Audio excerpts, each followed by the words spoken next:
for now, we have, we'll talk about some different things tonight and just kind of see what everybody wants to talk about. If you have something specific you want to hear about, please put it in the chat, and we will at some point hopefully get to you. We will try to. Did you get it fixed, or are you still? Yeah. It's like it's live now. Oh, good. Thank you. It just came up. It came up on my feed on my iPad. Oh, awesome. That's why I have. Okay, you're doing it vertical too. Is that what's going on? Yeah, I've got it for vertical too. Oh, it'll be cropped weird. Sorry, I didn't realize that. No, that's okay. That's okay. It's just like we get more viewers on vertical for some reaon. But yeah. I was wondering why my screen was split. It took me a second to figure it out. That's why I was on 2 screens. I haven't messed too much with that, probably because I'm too obsessed with fixing the overlays, and I'd have to make. I don't know what I'd do. I don't think it would work. That makes sense. But yeah. So what do you guys, do you want to start with something in particular? Do you have something specific you want to talk about? I know at some point Scarlett wants to do her bingo, trivia bingo. Trivia bingo, yes. Can I just talk excitedly about something real quick? Oh, sure. Yep. I finally got to interview my son this past week. Elgin Nathan Simmons. So I was very excited about that. He was so much fun. Our interview isn't up yet, but it'll be up this coming week. I'm so excited. He was like, I was so excited to interview him. I really was. Like, I was so geeked out about it because I love his character so much. He's one of my favorites. Yeah, he's a really fun guy. Yeah, he's got some good stuff this season too. Yeah. We'll have to. I'm not that last season wasn't. I mean, he did kind of have a big important part last season. With his whole eye removal and all that.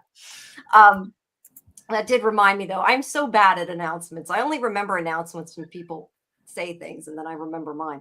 So sorry about that. I did want to remind people to please, if you have questions for Julia Doyle, who plays Sophia, to stick them in our Discord. There's a channel for submitting questions for the talent, because we will be talking to her on Tuesday, although it's not live.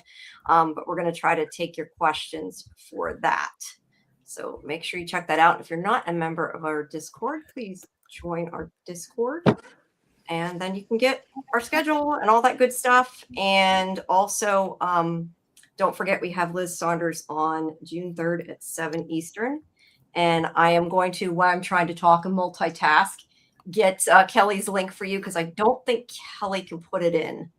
I don't think it'll let you. It seems to kick out everybody putting links in. So while I'm talking to you, I'll get your link so everybody can have it. Or if you want to, actually, maybe it'd probably be faster. Why don't you put it in the private chat and I'll just copy it? That's probably quicker. Yeah, I can do that. Sounds like a plan. I can do that. So as I was saying before I got sidetracked, which tends to happen a lot, do you guys have any particular like order or something you want to do first, or you have, to talk about? Or are we just going to kind of wing it, see what the chat wants to do? Do you want to talk theories? Do you want to talk overarching where we're going? You want to talk deaths? I'm just throwing out some ideas. Yeah. I'm sure we can take hours for all of them. And Kelly, you're, a guest, so I want to give you some ideas, let you choose. I'm cool with winging it. I am always winging it. We don't really get many people at our lives, so most of the time it's like me and Jazz talking to each other. Yeah. Too bad we don't have one of those spinning wheels, and we could just have a bunch of topics on the wheel. Yeah. Oh, so do you need me to make one? Because I can make one, Jen. Make one. You know how to do that? All right. Do it. We probably should have asked people ahead of time, but I assumed there'd be a lot more people live. I didn't know there was a bunch of other from shows going on at the same time, so that kind of, I know there's a lot of things right now. If you want, we could do a Fromly debate club. We do that on all of our episodes. We've even been having the actors do it, and it's so much fun. Oh yeah, that's right. I saw when Samantha Brown was on. She did it. Yeah. Nathan was really good. Like, he nailed it. he nailed the his debate. Oh, well, awesome. who did he have to defend? He defended himself. Oh, he defended himself. Yeah, for kidnapping Fatima. He's like, we decided to go with that, and then he let us pick which side to defend, and so we let him defend himself because he knows his character. And he actually made a really convincing argument. Surprisingly. Yeah, he seemed to really has thought about it, about why he would have kept going, even maybe when some of us are like, no, stop. Yeah, seriously. My whole thinking was that, like, the good thing that came out of it is that if he hadn't kidnapped Fatima and put her in the root cellar, Smiley would have been born in Colony House. Yeah, that could have caused a lot more issues in the end. Definitely. Yeah. Definitely. All right. Well, do you have something specific you want us to? Hi, Doc. Welcome. What else we got? Debbie, just me. Hi, everybody. That's us. I'm like looking like you Jazzy there. Hi, Jazzy. Hopefully Jazzy will feel better soon. Yeah. And hi, Oh, Meg. you're sick? And yeah, no, Jazzy is not, and Trey's there too, is not joining us, unfortunately. But next time. So yeah, do you have a certain topic that you want us to debate then, I guess, is the question? Yeah. What's something really hot that people are divided on from this season so far? Is there anything from this season so far that people are pretty divided on? I don't know. I feel like it's not as divisive, really. Yeah. Things. I don't know. What you want to do? I mean, we can do something else. I'm just trying to think of things we can do. I was trying to think of I made a wheel. I'm trying to stash as much stuff in it that I can think of, but I've got a wheel. Best songs, Jen. Best scenes. Hey, First hi, scene. David's there. Yes. Anybody in the chat want us to debate something? Yeah, do you have something you want us to do, or a theory you want us to talk about? I know I do have Fletcher's theory. I kind of summarized that at some point we can talk about if we do theories. But I don't think he's here yet, so I don't know. I mean, I do have an unpopular one. Is Tabby a good mom or not? Oh, that's something very divisive. I feel like. No, I can't bear to talk about that. Okay. You reach your threshold. Okay, that's fine. No, I will cry in the corner. I'm so unhappy with what they're doing with her character this season because I love Tabitha. I'm like her guard dog. I'm so upset with like she's really, her character's getting crap treatment this season. True. She really All right. is. Then if we don't have something to debate, do you guys want to talk about our favorite the best things this season, our favorite pieces of the season, maybe to start off? Ooh. Jade's whole mushroom trip was freaking awesome. Yes. Yeah. So what did you like the most about the mushroom trip? Why do you like the mushroom trip? How's that? Okay. You know what's funny is that Dawn and Jazzy and I, all three of us, we all figured out that the Civil War soldier, and well, obviously we knew Christopher, but we all figured out that pretty early on that the Civil War soldier and the other guy with the skull were past life versions of him. None of us guessed the Boulder guy for some reason. Yeah. Don't know why. I don't know why I think it's because it happened so early. It happened right away. I always assumed that he went through the tree and got stuck. I think that's why I never thought of that, because I never thought he got, killed by one of them. I just, oh my God, I could not stop laughing at the violin just like sitting there on the Oh my God. So this funny. rock study that the Berkeley Museum. Oh, sorry. Yeah. Sorry. That guy was having I had major a whole FOMO. bit, but whatever. I'm gonna. This rock studied at Juilliard. This boulder played first chair at several international orchestras. What do you guys think is going to Rock happen with wants to rock, Henry? but can only play classical. Sorry. Yeah. Yeah. What do we think? What? What do you guys think is going to happen with Henry? I'm scared. Yeah, I Yeah. kind of am too. I feel like he came there and I don't know. I feel like they've got to, I hate to say it, but I feel like somebody's got to die soon.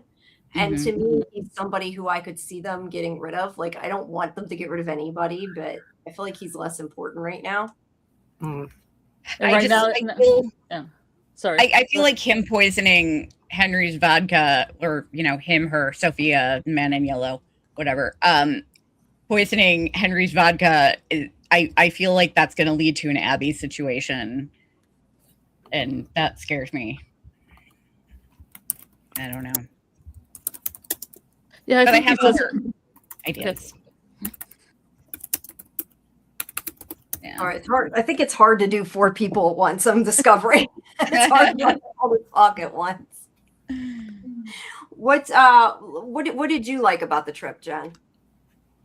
I like that it seemed, even though like we could tell like visually that he was on a trip, but it still looked like he was physically going through everything, and you kind of didn't notice. But he actually got some answers, and I kind of like that he woke up and it was like scary, and it almost was obvious now that you go back because the sign and everything, the way things were lit up, and you didn't really see any other people walking around. So I kind of really liked the trip. I just thought it took a long time to really kick in, and I almost wish he actually physically did get up and go with Boyd, but it kind of also shows just how much his psyche, and it kind of showed his emotional connection to Boyd and where he is, because I thought it was really interesting that he chose Boyd out of everybody to be his anchor.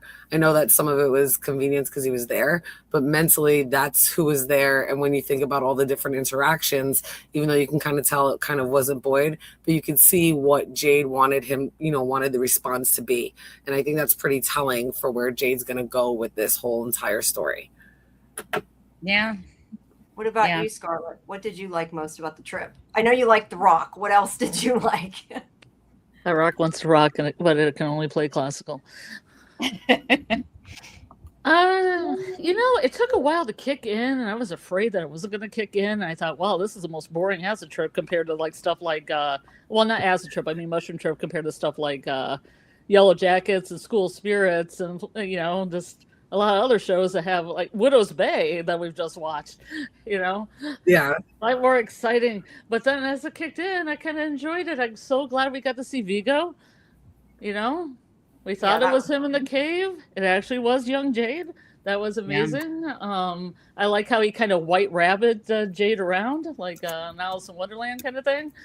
Mhm. And I liked all the Jades together. I think that the boulder might also be another reincarnation of Jade, circa like maybe 380 million years ago.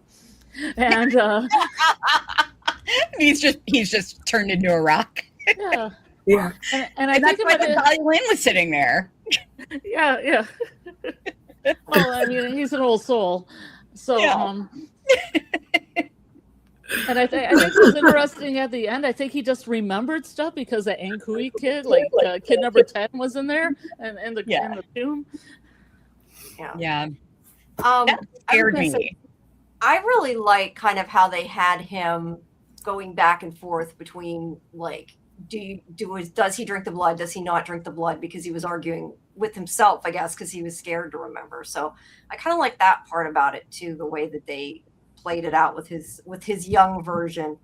But I think it was neat too that they could have a way to do things like, say, with the monsters attacking him or shoving him in the grave, and do things that otherwise wouldn't happen that they couldn't do or he'd be dead, right? So they can do kind of crazy things in that sense.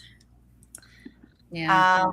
I was going to say, David said, I liked how his younger self was the psychopomp, just like the boy in white. His self, but on shrooms, he could understand his self compared to the boy in white talking in riddles. And then at the end of the trip, the child sang Ankui in the stone box, symbolizing Jade needs to remember what is inside the stone box to stop the massacre. This could be the elixir for return. I So like I got a question for you guys then. Do you think that Jade's right? I mean, do you think that that's all there is to it, is the question? Oh, I don't think that that's all there is to it. I think he's right, but I think that it's going to go haywire because the Man in Yellow is going to try to prevent all this stuff from happening. I mean, we've seen him get nervous, so we know Jade's on the right track. Right. 100% agreed. There's definitely going to be some kind of like sabotage and fuckery involved in it.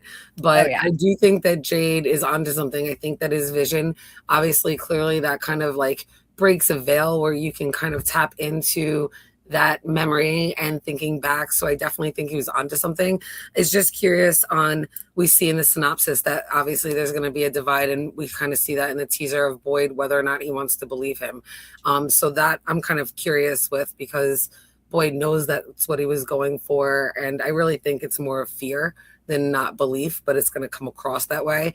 And that's just going to add to another level of it. So Sophia's going to see everybody like arguing, and she's going to mess with that, because that's kind of what she did in this episode, right? She saw like Randall and Julie, and then she saw like Christy and Marielle, and she messed around with that, with showing Marielle shit. So I definitely think she's going to see them arguing and fuck around and show them something crazy. Mm-hmm. Yeah. Yeah, I agree. Who do you think she's going to go to next?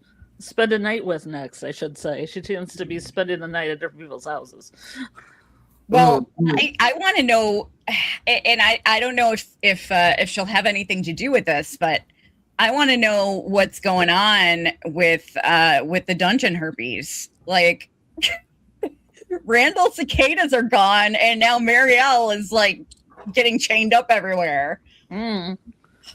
So yeah, it seems like there's a case of dungeon herpes going on. Nobody wants that. Describe it. That's a new way to describe it. So let me. I got the thing we can spin it, but before we spin it, I was going to ask, since we said one thing that you liked, I want to talk about one thing I really don't like. I guess I should say one of my least favorite parts of it. Do you guys like the stuff with Marielle? Because that, and also the stuff with Fatima, with the Golem. Yeah. I think those to me were like the least interesting parts of the episode. I'm not saying they weren't good. I'm just saying out of everything, I kind of was like, get back to the other stuff. And I don't know that for Marielle, I don't know that I believe that what she's seeing is what she thinks she's seeing, which I guess is why maybe it doesn't seem as interesting to me. I don't know. What are you guys' thoughts on that? Did you feel the same or no? I can't say anything because my opinion on it, we haven't seen yet. Right. So, I have very like my opinion isn't very. It's really confusing. So my opinion isn't set in stone, but it's kind of just playing into other stuff that I'm thinking is going to happen, and I don't know. Did you enjoy it though? I guess is the question. You weren't bored with it then when it was on? I think it's dragging. Actually, I think it's kind of dragging a bit. Because I kind of feel like I know where it's going, but I feel like it's just taken too long to get there with her. I don't know. Fair. What do you think, Jen? Agreed. I feel like it's also been dragging. I feel like they've kind of wasted away with Christy's character ever since Marielle's come around. Personally, I think that Christy needs to go and Marielle needs to do something. I'm kind of waiting for Marielle to kind of give some more information, since, something came of that whole cicada coma and being in the dungeon with, Julie. The cicadas are still in Randall, and Marielle's just been like sitting quiet, comfortable up in the clinic with Christy, and their storyline is really like falling flat. And not for nothing, how long does it take for like her leg to heal the bear trap for Christy? It's taking forever. Yeah, I feel like that even like is a symbol of how like long their story is being dragged out. I was like, kill somebody, let one of them talk, do something with them already. They should have done something last season, to be honest. But at this point, we're like, all right, already in episode 5, and we got something. And I didn't mind. It wasn't boring. It just felt even more lackluster. Like I'm waiting for more. Like I liked it with a jump scare. It did reveal stuff, but I'm like, I need more. Like I was expecting a little bit more information from her exposition, like kind of dumping what she said. And of course she like kind of walks off and doesn't continue sharing. I'm like, there's gotta be more to it. Like, I'm like, oh my God. I'm like, I'm so frustrated. No, you know what? I 100% think there's not a doubt in my mind. I am completely convinced Christy's going to die. Yes, I agree with you 100%. She's gonna go. Yeah. 1000%. And they were kind of really wasted her storyline. Like they set her up in the beginning, and I know, she kind of has been like Boyd's anchor at certain points, but she's got to go. I'm really like waiting for her to die. I think it'll put like a little bit of a fire underneath both Marielle and Kenny's ass to do something a little bit more. And if she does go, we still have Marielle, right, to help take care of them. So I don't really feel like she's doing anything to really move the plot along. My whole thinking about that is she's the only one there with a loved one who hasn't lost anybody. Mm-hmm. And so I think I really feel like Marielle might have been the one that was always supposed to be in Fromville and not Christy. Because Christy doesn't really have any kind of connection to the town. She's just kind of there. Right. Exactly. Yeah. Like, I feel like her storyline is kind of fallen flat. They might have wanted to do something, but at this point, this far along, they really haven't shown anything with her.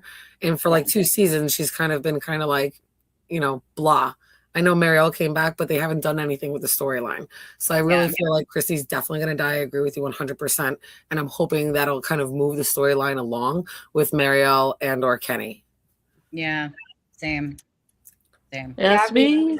I was just bringing up Gabby's first that I'm gay. I've never been less interested in couples. Go ahead, Carla. Sorry, I just forgot what you had to say. Go ahead. I was getting to you. Go ahead. Patiently. Mari is going to be a cult leader with Sophie. She's going to be a prophet. That's my theorizing of Mari. Mari's going to become interesting. So she's going to be she doesn't she's not really religious now, but she's going to be. Yeah. She's going to have a bunch of blue shirts because when I first saw that trailer, I saw a whole bunch of blue shirts, and I think those blue shirts are cults, not like the red shirts, blue shirts. And she'll be interesting. I think I have a note on Christy died last season, but doesn't know it yet. Ooh. Yeah. That's rough. Everybody theorized in the chat about that one. I think all the dead people are coming back. Oh. Well, I thought she was going to die getting her foot in that trap, so there was that. And then I think with Fatima, I think the golem's going to come alive and fall through the floor and just start running. Wow. Where I have no idea. Just start running. I think the golem will actually help them at first, but I think it's going to go wrong because that tends to be what happens with golems. Right. So it's I think it'll start off good and then it'll just go horrifically wrong. You had personal experience with golems? Well, yeah, of course. I got like 6 in my kitchen right now. No. That's a lot of mud. With all of your names on them. No, I'm kidding. I just I research everything. I go down I have ADHD and this is my favorite show. Okay. Same with you, girl. High five to that. I know what you mean by those rabbit holes that hours go by, you don't realize it, and the amount of information you're like, I don't even know where to put all this now. I just gotta focus and make sure I remember it all and have it written down. I was going down this huge rabbit hole reading research papers and everything last week on human sacrifice. On the history of human sacrifice. Fun thing to read. Did you go into the South American and the whole Central American? That's where I went with human sacrifice. Yeah, okay. That means I just love to compare browser histories. My concern is, and I said this before, I kind of wonder if the golem though is just for the sake of making Fatima feel better. And I feel like that maybe that's why I feel like that storyline's boring because I'm worried that's all it is. And I feel like I want it to be more than that, or I don't know that there was necessarily, I get the point, but it's not, I don't know, it's not enough for me if it doesn't do something or if it doesn't, break through the lines. It can't be a Jasper, Jamie. You remember Jasper? Yeah. How disappointing that was. I'm personally really interested to see how they're going to actually or how Fatima is going to actually animate this golem. And I do agree. I think that Kenny was being all inquisitive about what Fatima feels because she said she was connected to the Smiley. So I really do think that they're going to use that as bait, and the golem's going to, if they can activate it, it'll start to help. But with that connection, it'll get manipulated and it's going to go bad. I completely agree. I think. Yeah. Oh yeah, I think that Smiley is going to show up right outside Fatima's window with a jam box above his head, playing In Your Eyes. No, that's Cowboy. Because we got the whole fat boy ship. So, like, Cowboy is gonna, because Cowboy, my whole theory is that it's a crack theory. Don't worry.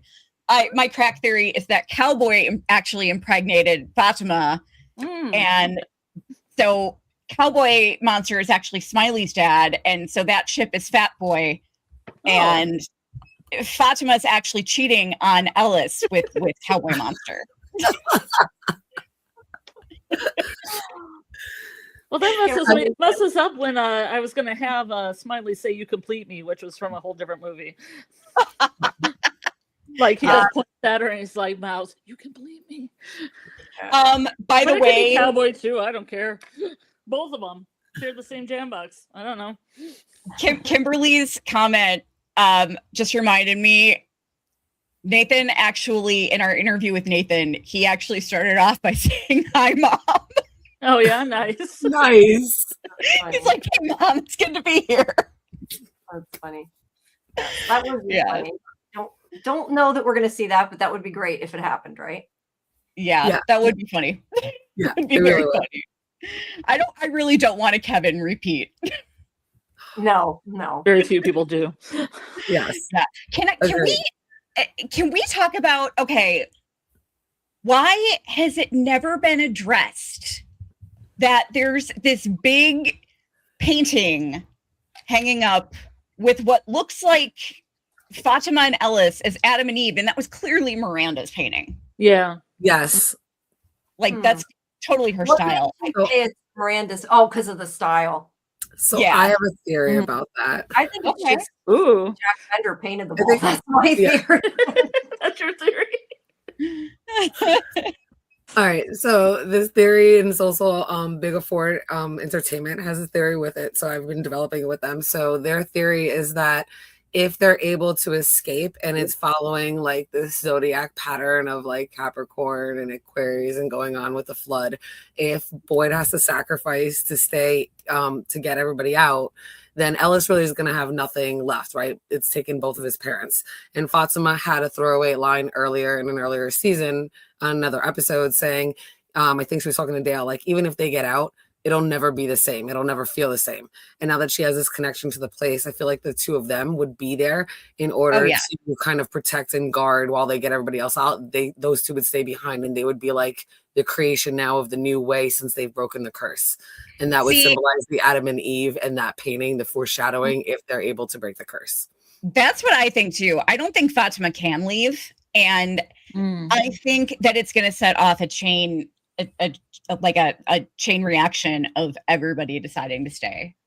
Ooh. Because none of them really the only one who really has anything to get back to is Tabitha, like her mom. She still has a mom.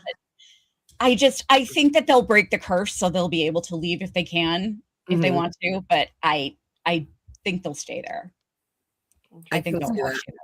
And I also I do believe that Ellis and Fatima are truly in love, but I don't think that happened naturally. I think that okay. I think the town put them together.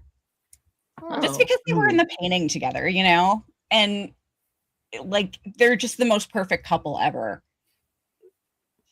Do you think they might be reincarnates that have always been destined to be that way, and that's why the town kind of put them together because they got drawn back in? Do you believe that there's more reincarnates than just Jade and Tabitha? Not necessarily. I mean, there could be, but I just think that the town always wanted Fatima for some reason. Maybe she's a reincarnation.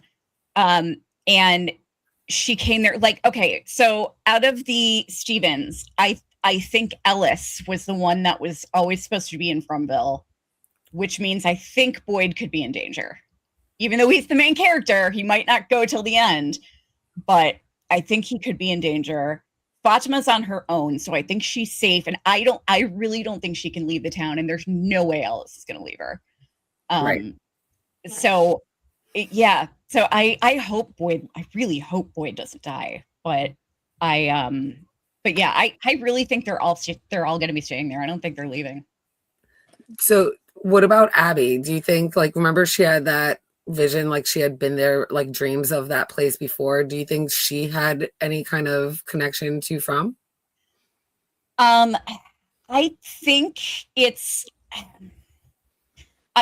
possible that she either was there before, or maybe she wasn't there before, but maybe she's also a story walker.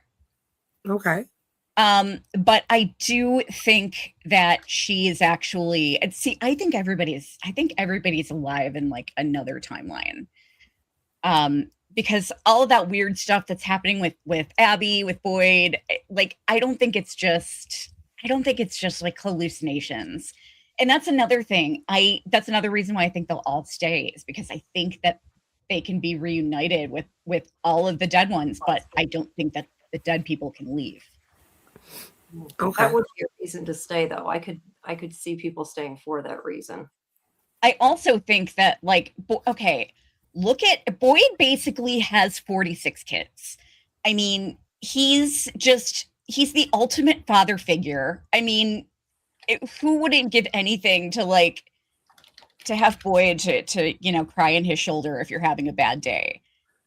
If there's anybody on this show that needs a significant other, it's Boyd.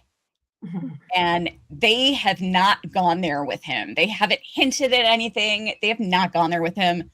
And I think it may be because he's going to be reunited with Abby. Interesting. Let me bring up these couple theories in the chat that are about what we're talking about. Excuse me. He says, my thoughts on the golem are that because Fatima is connected to Smiley, the golem will come alive and want to protect Fatima from any threats against her, but also Smiley. So it's going to backfire. I don't know where the end of that was. I'm not sure what the end of that was. It's going to backfire. Yeah. There's just a comma. Maybe that is the end. Nice. I like that, B. Yeah, I like that too. It would be cool if he came to their side. I don't know that I see it, but it could be an interesting change. That's for sure. Right. And TCP 147 says the golem's going to be Eloise. We're ever going to see Eloise? Let me ask you guys that, because I don't know about the golem, but I just felt like she's not dead, or they would have had somebody at least know the body's there, because Victor's was so vague. I think she was killed, but didn't really. I have a theory.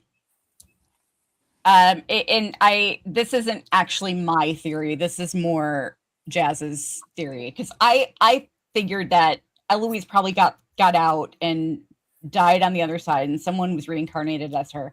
But Jazz's theory is that she is also a story walker, and she got stuck somewhere.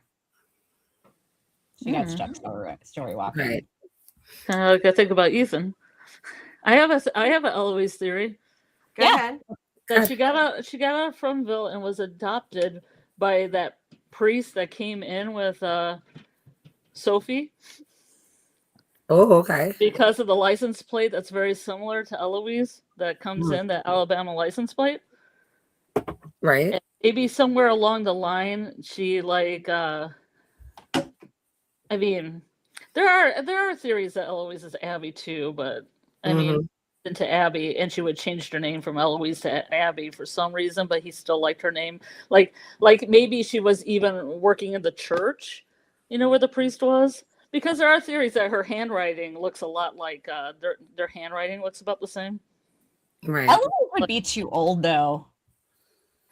Yeah, but I mean, if not that, then Eloise could be this free, out in the outside world somewhere. Yeah. Because of the priest who found her, which would be Sophie's priest. Or Sophie's dad. Yeah. I'm sorry, Daddy! Daddy! You just think she didn't go with them, you mean? Yeah, that was really badly told. I'm sorry. My theory's really badly told. Okay, Eloise got out. She got adopted by the priest, even though priests can't have kids. And then she's just hanging out somewhere in Alabama, waiting. Oh, she's hanging out. Dawn actually. I'm sorry, Scarlett. Were you done? Oh, I'm finished. It's done. Oh, okay. It's good. Dawn actually has a theory too. Dawn is never able to join our live streams because she's in Scotland. Yeah. But Dawn's theory is that, you know how little Jade said that it's worse for Tabitha? Yeah. So her theory is that when Miranda went through the tree, she was actually trying to get Eloise through the tree, and Eloise died in front of her. And then Miranda. So she had to watch Eloise die, and then Miranda died. Mm. And that's what young Jade was referring to. So that's Dawn and Jazz and I all have different Eloise theories. I love it.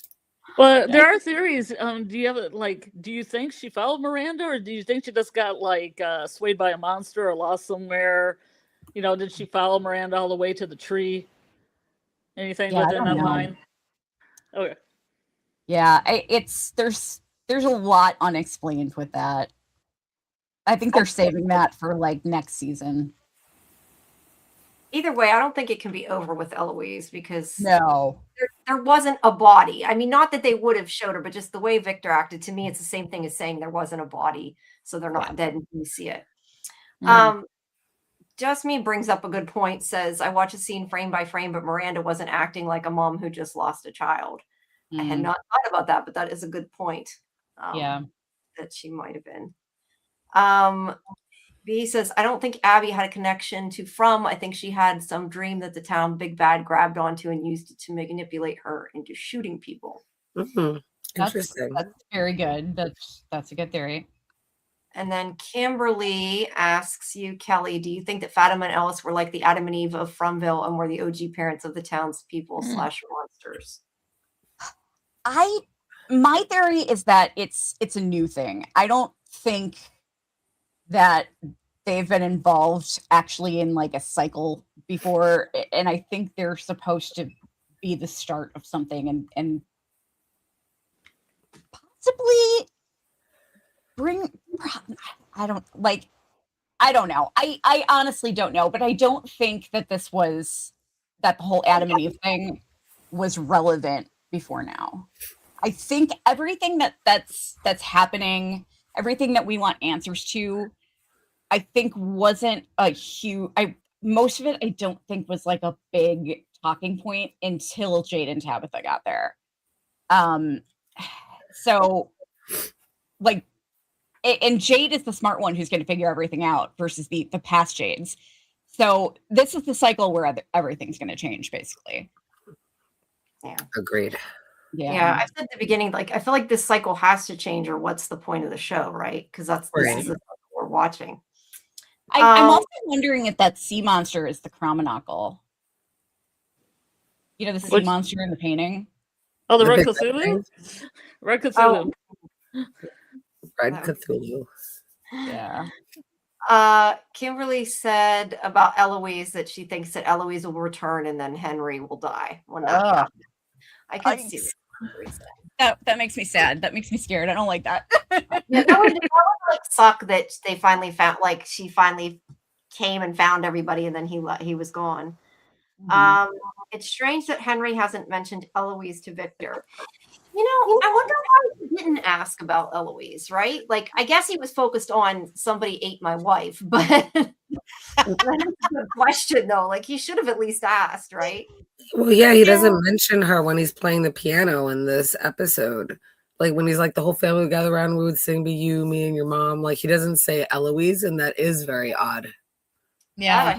Right. Yeah. Yeah. Let's see. Then we can tell which one was his favorite kid. Yeah, seriously. Yeah, for sure. B says, I believe whatever's going on with Eloise will be the cliffhanger. The very last image we'll see is the reveal of who or where Eloise is. That would be a shit cliffhanger. And I say that as in meaning I'd be like, no, I want to know what happened. Not that it would be bad. Just I'd be upset because I'd want to know what the hell's going on. Steps out of her house in Alabama and she's like, I feel something in the wind. I could definitely see that. How does she get to the town is the other thing, because she's got to get there somewhere, right? Just Me said there has to be something with Eloise since they keep hinting and we're not getting any info on her. And Susie said he didn't seem as disturbed that his daughter, according to Victor, was torn into literal pieces. In the original conversation, maybe. I don't think they really said it in this conversation, but from last time, yeah, that's true. Yeah. Yeah, and B would hate that cliffhanger. That's what I mean. That's like a mean cliffhanger, right? That's just like a cool cliffhanger. Yeah, I could definitely see that. Yeah. I think I could definitely see that being a cliffhanger though. That, and I think Jade and or Tabby may end up in that tomb. Yeah. It could end like that. And they'll both be fine, both of them. So that would be a shit cliffhanger because we know they're both gonna be fine. Mhm. That would definitely be a shit cliffhanger. Yeah. I like TCP says, who's Eloise Henry this season? Yes. I don't know about that. That would be funny. That's for sure. We'd be like, what the hell's going on? Yeah. So do you want to keep going the way we're going, or do you want to spin the wheel, or can kind of go either way? I don't know if I can get it on the screen though, but I can try if you guys want to do that. Yeah, try. Okay. I'm not sure. See, the problem is I can add it, but what's going to happen is it is going to, hold on.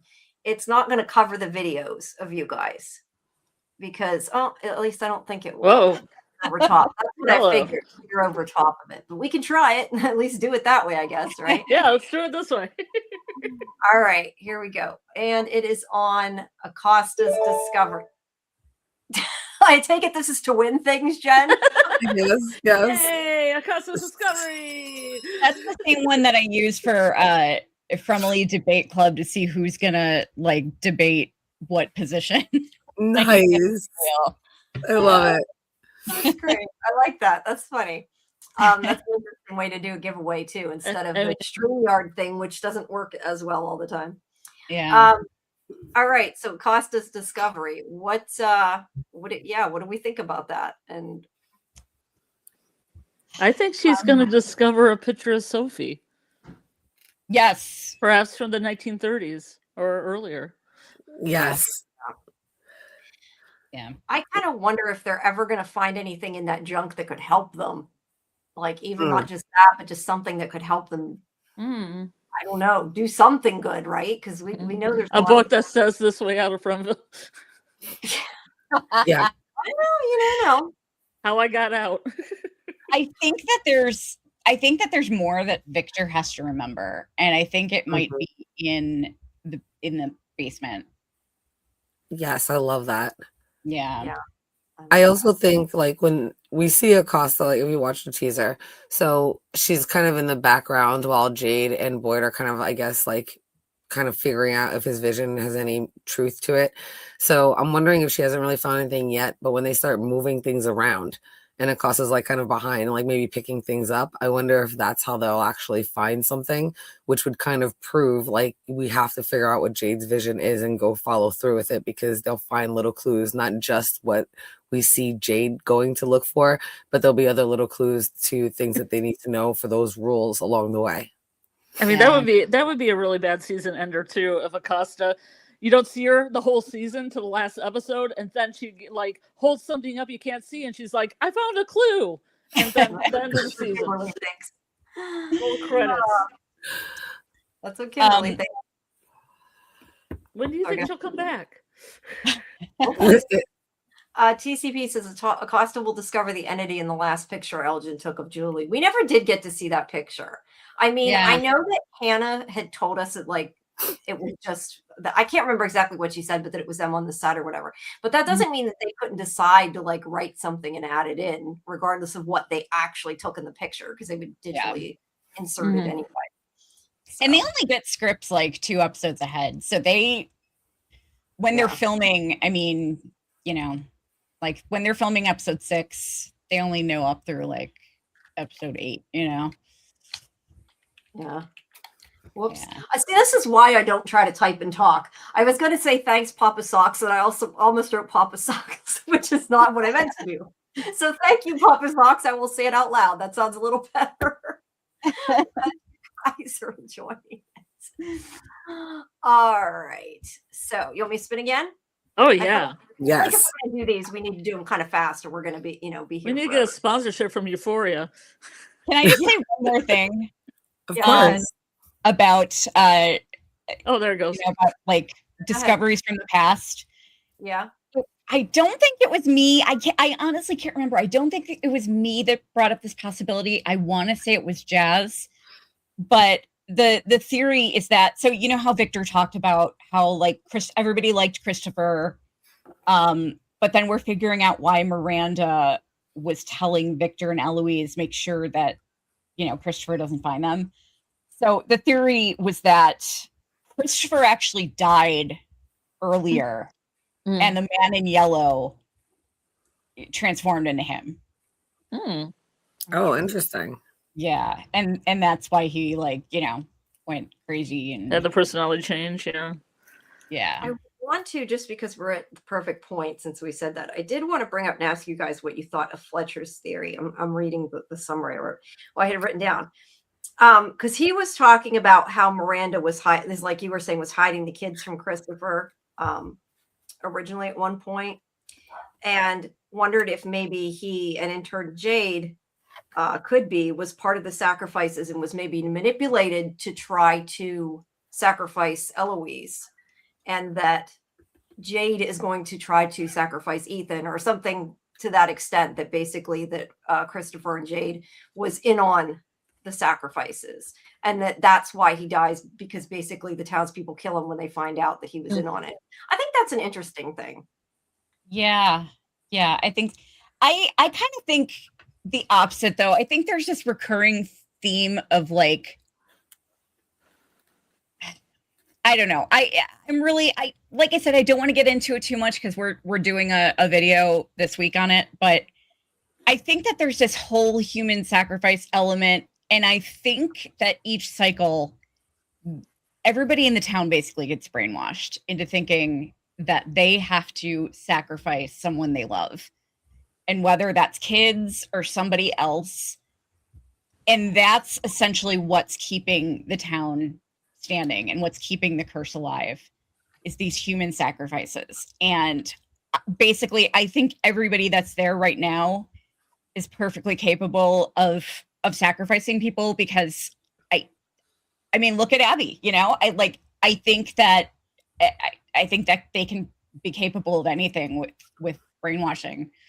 So yeah, that's kind of my angle on it. Like, I don't think that they would willingly do that without being brainwashed into it, like being manipulated. But yeah, I could totally see that happening. Like, they're, you know, Jade gets manipulated into doing that. But I ultimately think that Jade really is going to be the one to, like, is going to be the ultimate hero in the story, you know? Mm-hmm. I hope so.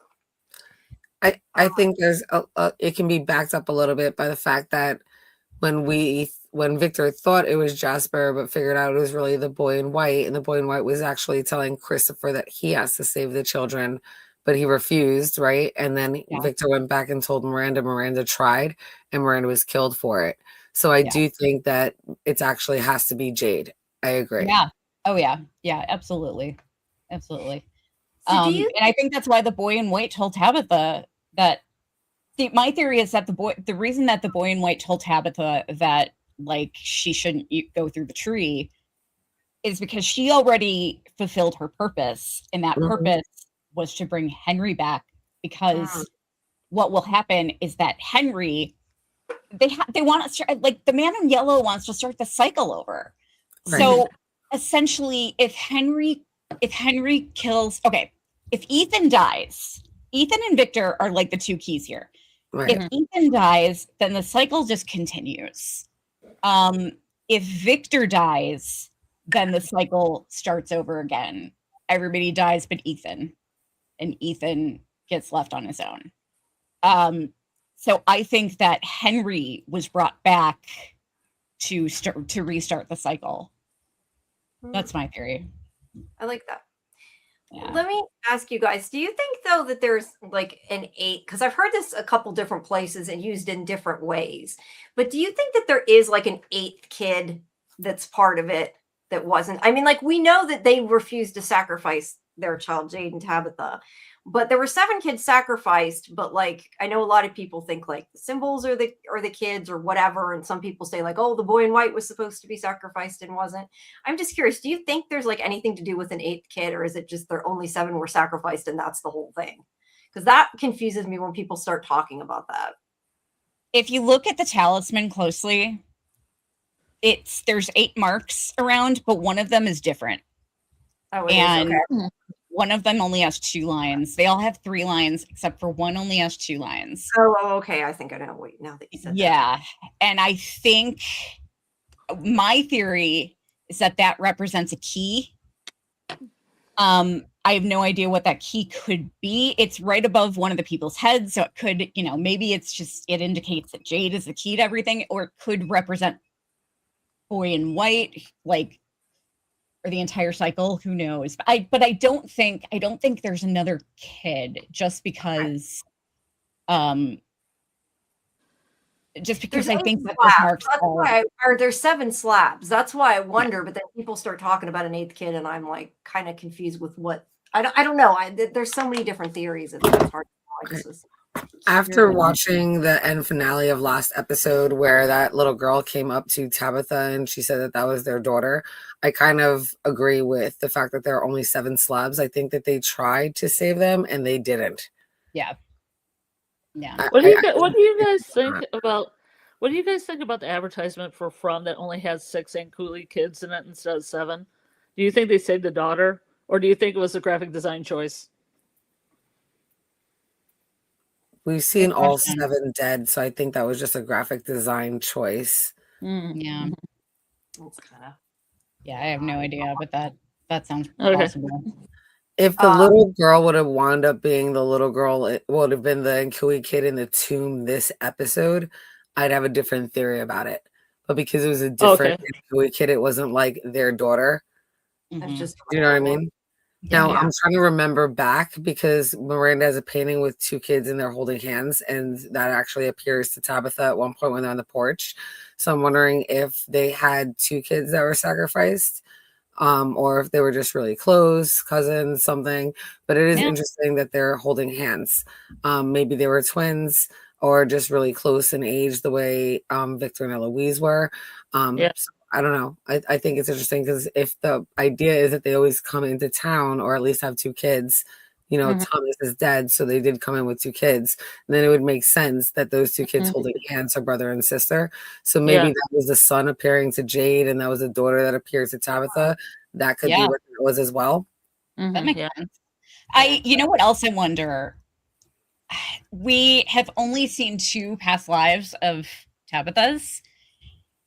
And in one of them, she's a little girl. I'm wondering if she was sacrificed as well. That'd be interesting. Yeah. Now, I thought that was odd as well. And it made me think, because I don't think that's, I mean, she could be from 1506, but I don't necessarily think she has to be from 1506, the very first date that's in the lighthouse.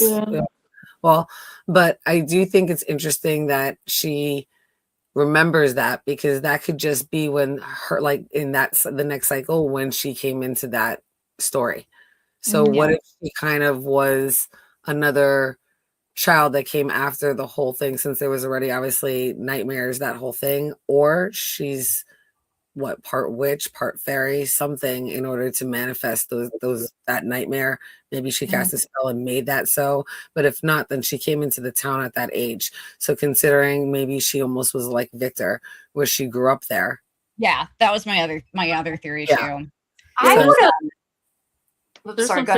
There's some theories about it being 1609, like the second cycle, because the first cycle they would have obviously killed the kids, and then Tabitha would have been a baby in the second cycle. But I don't know if that's actually really correct, because I don't feel like the clothing matches up. I don't feel like that newsy cap matches up. I don't feel like the guy's the vest matches up, and I think it might be more 1800s, because in Jade's time that's at the bar, he has her by the 1800s, and I don't think that's going to be a trick by the showrunners to be like, oh no, it's actually 1609. I think we should go by the clues that we get in the show. Right. I would have from after hearing Julie say that, like, maybe some people kind of had stuff leak out from the town, like when she talked about her mother's dream, I would have maybe assumed that that was more what that was, just like a dream because she was going to be there. But since she actually had the whole memory with the dolls and stuff, that doesn't track. But it is kind of weird she was there as a kid. That kind of changes things. It makes it not make as much sense, I guess, at least to me. Yeah.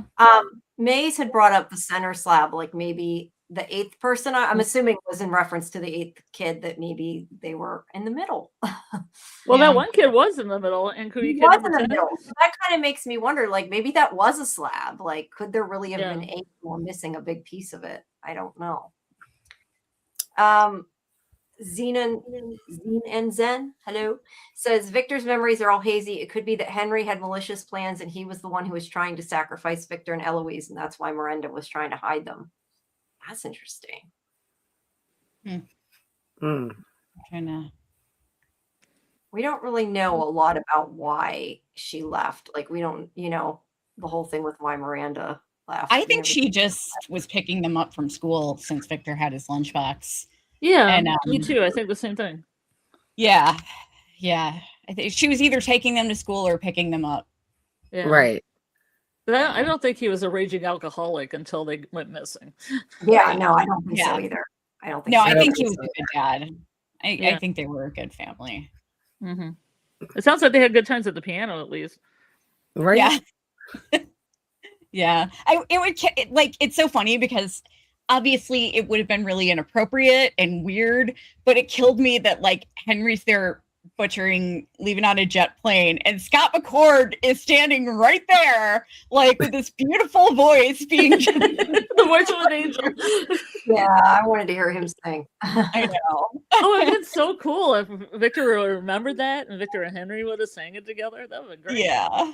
That would It have would been be so out of character, though. I know, it would. Have you heard my beautiful singing voice? What you should do is just do a cover of it real quick and throw it up on like the From MGM Instagram. Yeah. Supposedly Ricky He has an incredible singing voice. I want to hear him sing.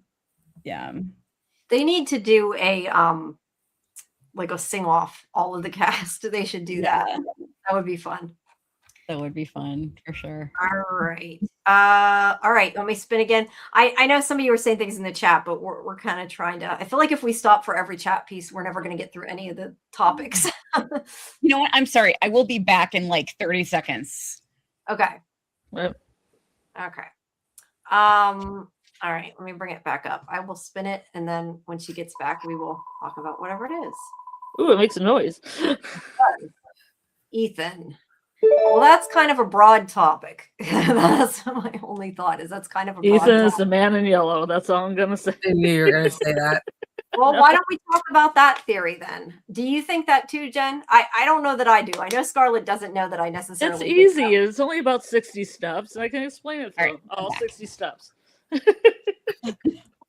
Oh, the long story is Julie, she doesn't know how to story walk. She strands him, let's say late 1800s. He grows up to Doug Hughes' actual age, but he's enraged. He's angry. He's made deals with monsters. He's out for blood. That's a short story. That's my short version. Okay. All right. I like it. I do like it. I don't necessarily think that Ethan is the man in yellow. I think the man in yellow is its own entity. That's been there. I think it's ancient and it's been there. I think Ethan is more of a storyteller and his sister's a story walker. And I feel the same way for Victor and Eloise. I feel like Victor is a storyteller through his drawings and paintings, and Eloise is story walking somewhere. That's what I believe. I don't think that they can bring her back, but I think that they're going to know something with her. Because if she did come back, where would her physical body be? Kind of like Martin, right? Her physical body's got to be gone. So that's the only thing I think of, unless, well, when Boyd story walked with a torch, I don't necessarily think that he started seizing out. So there is that possibility that Eloise can do it that way, unlike Julie. But again, it would be, they'd have to explain something about it, is my point. So, right. But yeah, I don't think that that Ethan's the man in yellow, but I do think that he's gonna figure things out on a quest, and they're gonna try to. The Sophia's gonna try to kill him too. Like another one to kill Jade, but I think they're gonna try to kill Ethan. Hey, Jen. Yeah, Do you think that somebody we know wrote the Carmichael book or the other Grand Jewel book? You think so? Definitely. I do think it's somebody that's from that we know. Okay. I think that was it. I was going to say one thing. This is more a question I think they need to answer that what you said made me think of. I really wish they would explain like the fact of what Boyd did. Like, is that the same as story walking? And did the torch have to do with it? And is that the only reason he was able to? Like, can Boyd normally not story walk? Or maybe maybe having the torch stopped him from having a seizure, like you just said, could be that. Like, because to me, I didn't think that Boyd could story walk, but he did. Like, so to me, I want to understand how that connects to what Julie can do, or can everybody story walk? You know, like I wish they would explain that part. Right. There's something in particular that I'm wondering about. So Julie did this whole thing with the bookmark, right? Mm-hmm. And it didn't work out. But Boyd went in without a torch, came out with a torch, went back in with a torch. Like, it seems like he can, you know, like he might be able to. Maybe Julie can't do the bookmark thing, but maybe Boyd can. Well, Boyd had that slip of paper from the bottle tree that was 1864, and Martin probably was from that era because of the Marine tattoo that he has on that became like official the year before. And he does say that he's obviously in the military, so you can assume that he's from that 1864. So the reason why he got there was from that piece of paper that Boyd had. So the bookmark, kind of like Julie said, brought him there, and then the torch brought him back because it was a physical object from that place. Since he didn't that makes so much sense. It does, and I think it'd be kind of funny if like that was the answer for the bookmark. All she had to do was write down when, because she's trying to make a symbol. And I said before how like she keeps saying where instead of when, and I kind of wonder if it's more because she's looking at it location wise instead of time wise, and that's a big part of it. Well, think about Tabitha, right? She got pushed out. Why would she wind up of all places in Camden, Maine? Because she had the lunchbox, and inside the lunchbox had the address. It had numbers, right? It had an actual place, just like the piece of paper of 1864 and the torch. It had significance, that specific place. So I do think there's something to that. Like there's physical objects and numbers and writing things on it, I think has to do with the bookmark. It doesn't necessarily have to be a piece of paper like the 1864. I think it'll also be a physical object from that time or era or place. I think when she messed up with the bookmark. With her joke with Randall, I think she made the right bookmark that would have ended up in her pocket, and she threw it on the ground. She messed that whole up by having 3 bookmarks. Yeah. Yeah. Definitely. You just can't. Storywalker Fred says no. Thumbs down. You know, there's sometimes though things that I feel like in TV shows you kind of have to let go, because I was thinking today, like if they know they keep repeating this cycle, why the hell don't they freaking write it down somewhere and hide it so their new self or their new incarnation can find the damn answers so they don't have to. But that'd never be no TV show, Jamie. Right. Like Jade got the journal with Christopher symbols, but like the symbol wasn't very helpful, was it? It took forever to figure out what it meant. So make clues for themselves. I do think that they are. This is going to be terrible and not fun to watch if it happens. But if you think about the Ankui kids, Marielle, Randall, Julie, Dale, and Dale. Do you see where I'm going with this? What they all have in common? What? So keep going. There's keep going. Keep cooking. There's a whole thing with like human foundational human sacrifices where people are like buried under the structure to keep as an appeasement to the gods to keep it standing. And I think they may actually have to dig up every single person that's buried there. And is that what you mean? Like where Martin is? Well, I mean, I think like in the cemetery, even like not just like under structures, but not just in the dungeon, but I mean like all the bodies in the cemetery. Yeah. And then that will also break the curse. I don't think it's just the kids. I think they have to dig up everybody. And once they do that, I actually think that they'll be reunited with these people, but these people can't leave the town now. That's interesting. Yeah. And so that's why that's the big reason why they'll all choose to stay there. But yeah, I think they're going to end up having to dig up a lot more than the Ankui kids' bones. Okay. Yeah. Well, we got a whole season left, so it can't be so easy. They do it really quick. That's for sure. Yeah. Right. Yeah.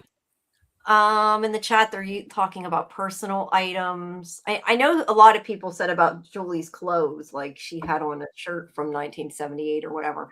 I think that could make sense too. Yep. I 100% agree with that. That is because of the shirt she was wearing. She went back to that night. Yeah, that's smart. That's smart. I did think of something I wanted to ask you guys, but it had to do with something David said here. He had said, I believe the bookmarks are personal items and Boyd's ring duplicating is Julie testing her theory with items. Julie ultimately needs a bookmark at the Lake of Tears. That's smart. That's interesting. But what I wanted to ask you guys is I wanted to talk a bit about Boyd. And like, do you just think that he's unraveling? Do you think he's learning things like the whole thing with the ring? Do you really think, somebody grabbed him from the grave? I mean, because I don't know. I think maybe people's theories have changed. I was just curious where you guys are now with what's been going on with Boyd. I actually think Abby's trying to communicate with him. Mm-hmm. I think the Abby that he saw before was not Abby, but the real Abby is trying to communicate with him now. The one that communicated with Sarah, like I think that Abby might have been. I think that Abby might have been legit. Yeah, but I think the one that appeared to him, I don't think that was the real Abby. I think that was the town messing with him. But I think the real Abby is trying to communicate with him now. But I liked that theory a lot, though. That's really interesting. Yeah. About like the ring being attached to Julie. I do think, what I do think? I think the music box is attached to Julie. Because she showed up at the RV when she story walked. She showed up at the RV at the exact moment that the music box went off. We didn't hear the music box in this episode that she story walked, but I went back. It's when when she calls out Jim's name, when she calls out Dad, he looks almost as if he's reacting. But that's footage. That's not new footage. That's footage from the old episode. So I went back and watched it. And it was, he looked over because the music box had just gone off. So the music box went off at the same time that Julie called out to him. So I thought that was super interesting. That is really interesting. Yeah. I would think that the entity was trying to just block her voice to make sure he didn't hear her. And it was just coincidental just to make sure. But I do really like that theory a lot, and I do agree. And I think if she took Boyd's ring, right, or Abby's ring that Boyd has, she did it because she's trying to, test to find where Boyd is or go back to that specific time where Boyd is, where he's looking for the ring. So it's almost like that bootstrap paradox, because she's testing to see what items, because I think she's going to figure out that it has to do with personal items.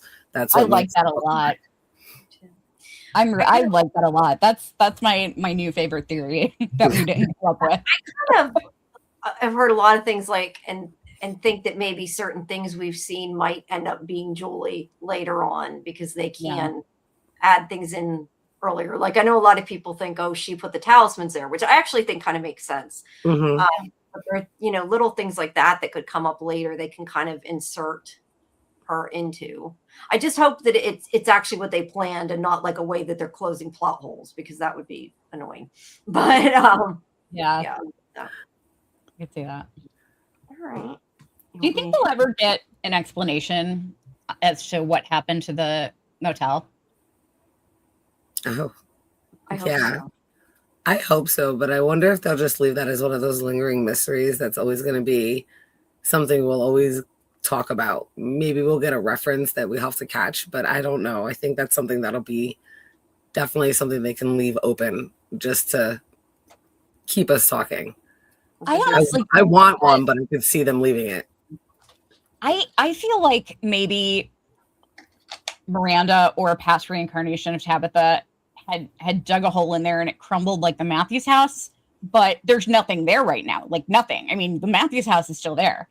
But we see all these drawings of a flood. And so I think it's possible that a flood actually washed away all of that debris. So this is not my theory. This is my friend Cool Nerd Rupert, who comes in the chat every now and again, Corey. He and his buddies had come out with a theory that the flood will start from the pool. Like the pool will start bubbling up with water, and that's how the flood will start. And then like obviously rain and the storm, but the pool will start bubbling up water, and that'll be like part of the flood, and it'll come up through the houses. Okay. And I think that was a really cool, interesting theory. I was like, wow, that might track. I like that. Interesting. Kimberly says about the hotel. I was thinking maybe one of the previous cycles there was someone like Tabby who ended up. They said the same thing you did. I put it up before I actually read the whole thing. There we go. She agrees with you. We were like talking at the exact same time. I was talking. I like Bill's. The motel will be the focal point of the spinoff, maybe. Oh, hey, Bill. Bill's been popping up in our comments lately. Yeah, hi, Bill. Hey, Bill, chill. Yeah, we got quite a few people here.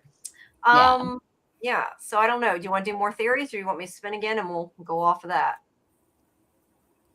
Spin. Spin. All right, hold on. All right. Do. Okay. Oh, by the way, Scarlett, I've been told I shouldn't do the do the do singing. That we need you to do it. What does Roll's Revenge mean? I'm not sure what that's supposed to be. What does it say? Roll's Revenge. What's that? I guess it's. I can see it. Hold on. Sorry, it's purple. Roll's Revenge. I don't know what that is.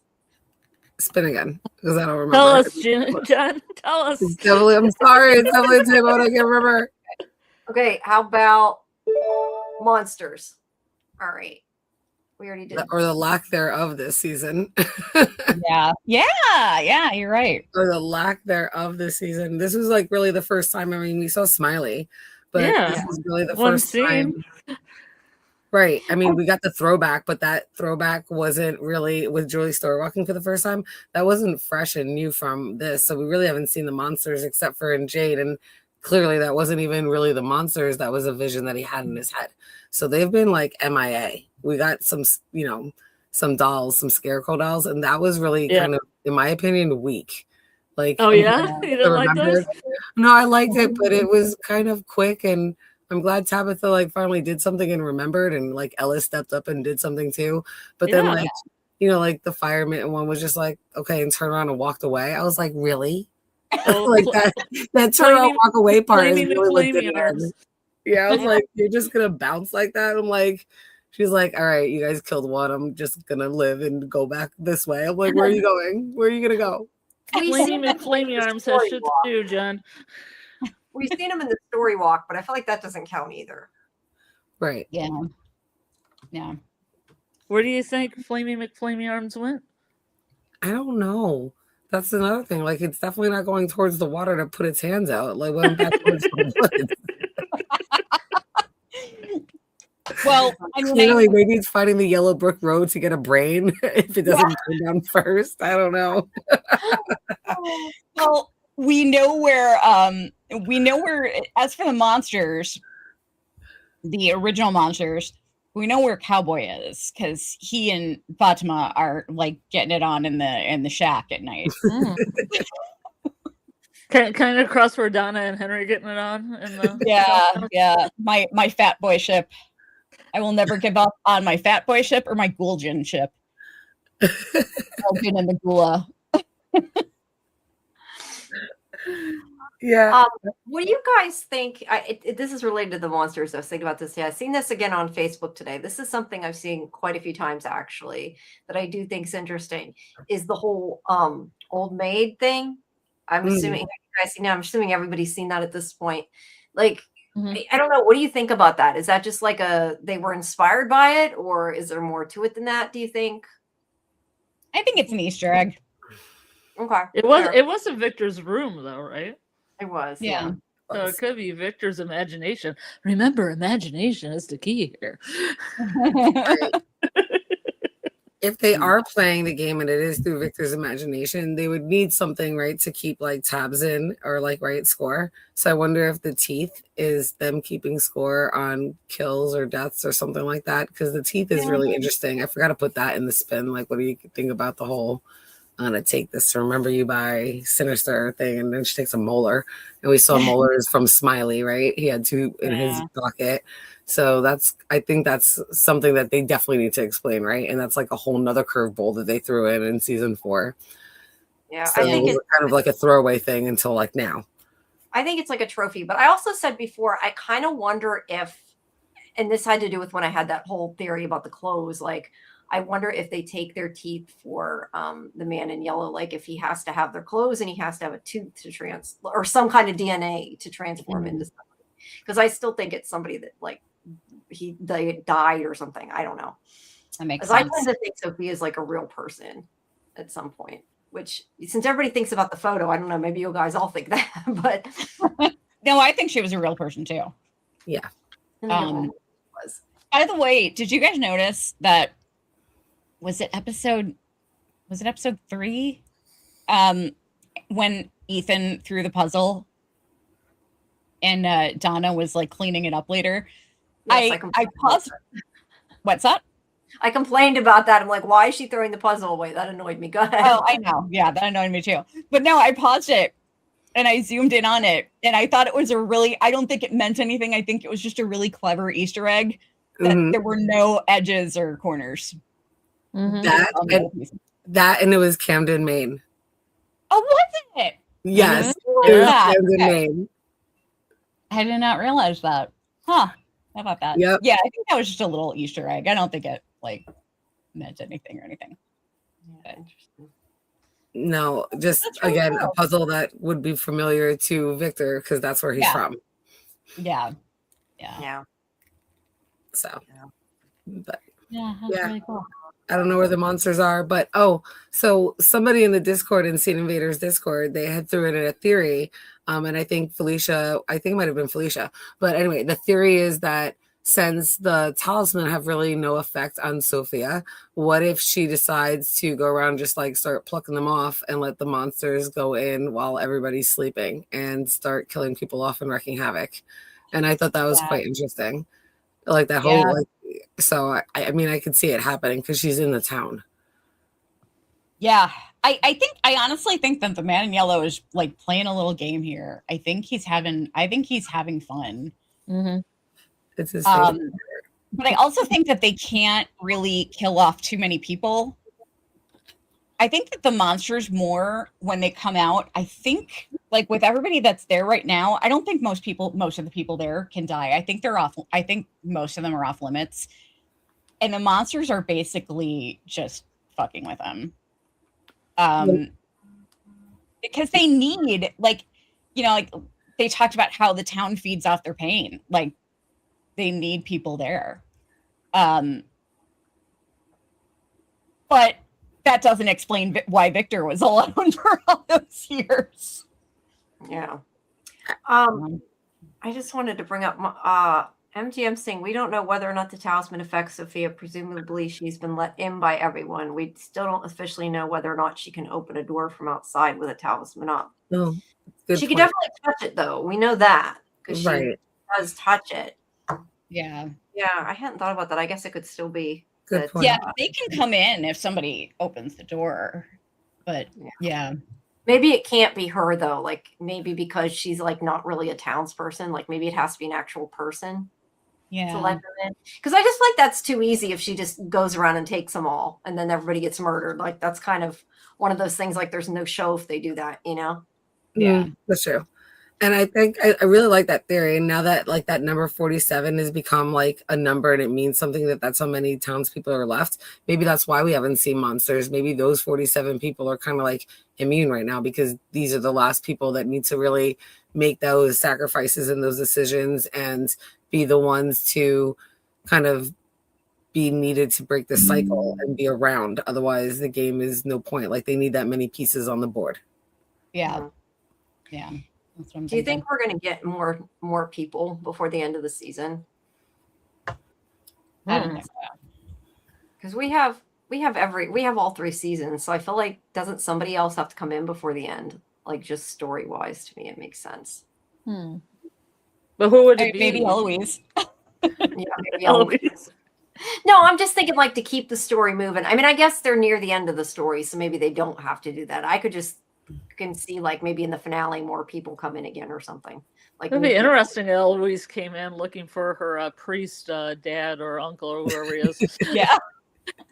Maybe Elgin's grandmother. Oh yeah. I wish, man. I wish. Yeah.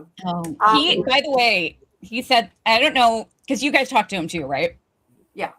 Mm-hmm. I don't know if he mentioned this when he talked to you guys, but did he tell you about the backstory that he's got in his head? I don't believe so. Some of it. I'm not sure exactly what you're referring to. I feel like maybe some of it, but you'd have to say what you're talking about first. It was, oh my God, it was heartbreaking. So he said that he's got kind of this, you know, a lot of actors have backstories in their heads for their characters. And he told us that, Elgin, the number one thing that's on Elgin's mind is his grandmother. And part of that is because he has this idea that she may have dementia. And he's scared that whenever he gets out, that she won't remember him. Isn't that heartbreaking? That is heartbreaking. No, he didn't tell us that. That is Okay, heartbreaking. Yeah, that's so sad. It is. I just finished editing that, so our interview should be up probably tomorrow. Speaking of, I need to edit Vigo's interview. I got home late last night and did not get a chance to do that yet, so I need to do that at some point tonight. All right. Do you guys want to pause? I don't know how long, Kelly, you were going to stay, or you, Jen, but Charlotte has her bingo trivia that she said is going to take about a half an hour for me. Maybe pause, do it, and even come back to what we're doing, or do that. You know what? I don't know if I'm going to make it. I'm like choking on. I've got a cough drop. I'm choking on my cough drop. I don't know if I'm going to make it. My legs aren't doing so hot right now. So I think I might just bow out here. I was hoping I might be able to make it. Yeah, I was hoping I'd be able to make it a little bit longer, but it's been rough, man. I'm struggling. Yeah, I just got over, I had like a sinus infection and bronchitis, so I didn't get to go to the pool. I've been away from the pool for like a month, and that's like the only thing that keeps me going. So because I have all these issues with my legs. So my legs are just like in pain all the time now because I haven't gone to the pool. So, Sorry. Yeah, it's real fun. Fortunately, I'm not sick anymore, so I can go to the pool, but I haven't done that yet. So, but yeah, I'm sorry. I wish I could stay longer. I know I'm going to be hurting later if I do. That's okay. But I may stay in the chat. I may crawl in bed and stay in the chat. So, as long as my internet is working. But thank you guys so much for having me. I really appreciate it.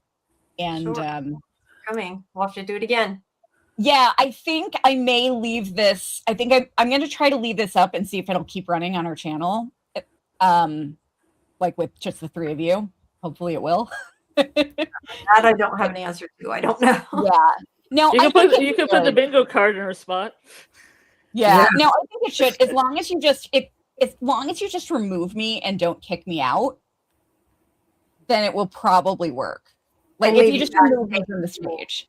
Yeah. And I'll, yeah, I like, can I'll, probably do that. I'll turn my camera off and mute my mic and everything. But yeah, if you just remove me from the stage but keep me backstage, it should keep playing on my channel, I think. Okay, I will try it. All right, cool. I know. All right, good chatting with you all. And check out Okay. Cyber Queen Media. All right, good night, guys. Good night. Good night. Good night. Or good night. All right, let me see if this works. All right, that worked. Now let me hide her because I don't know why I took her off the stage. It shouldn't have left her.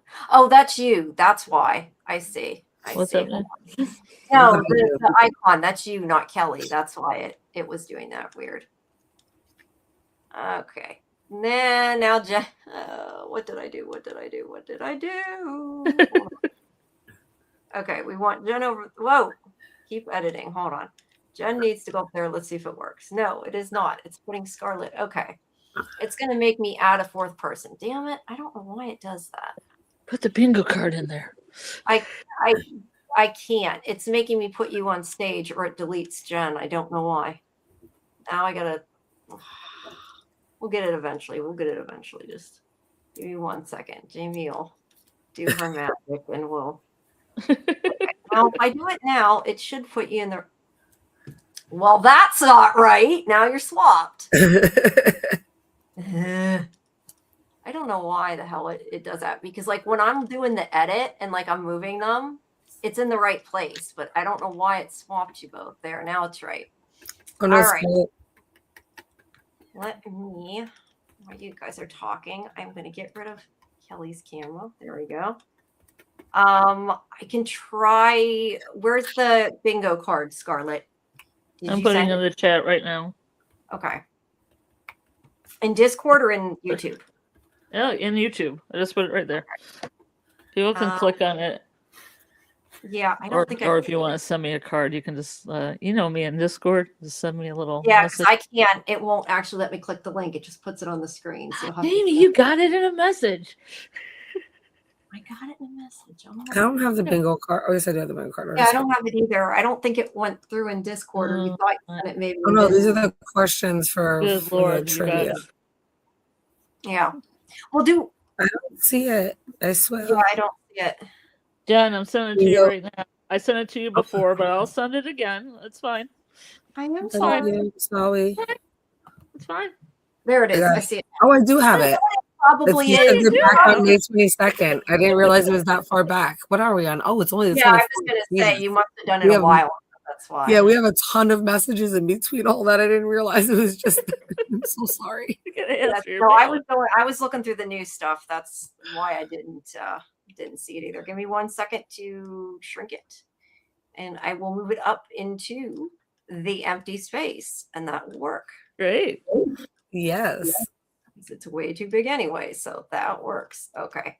There we go. Ta-da! How's that? Yay. Very nice, Jamie. I appreciate it. You're so amazing. Thank you. I'm getting better at this. Yes. All right. So let's pause and let's do our bingo trivia, and then we will go back to theories and all that stuff after. Sound good?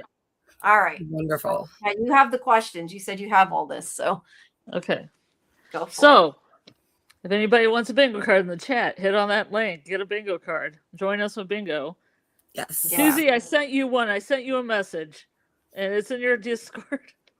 Because I thought Susie always plays bingo with us. You know, hell she yeah. plays the From Bingo.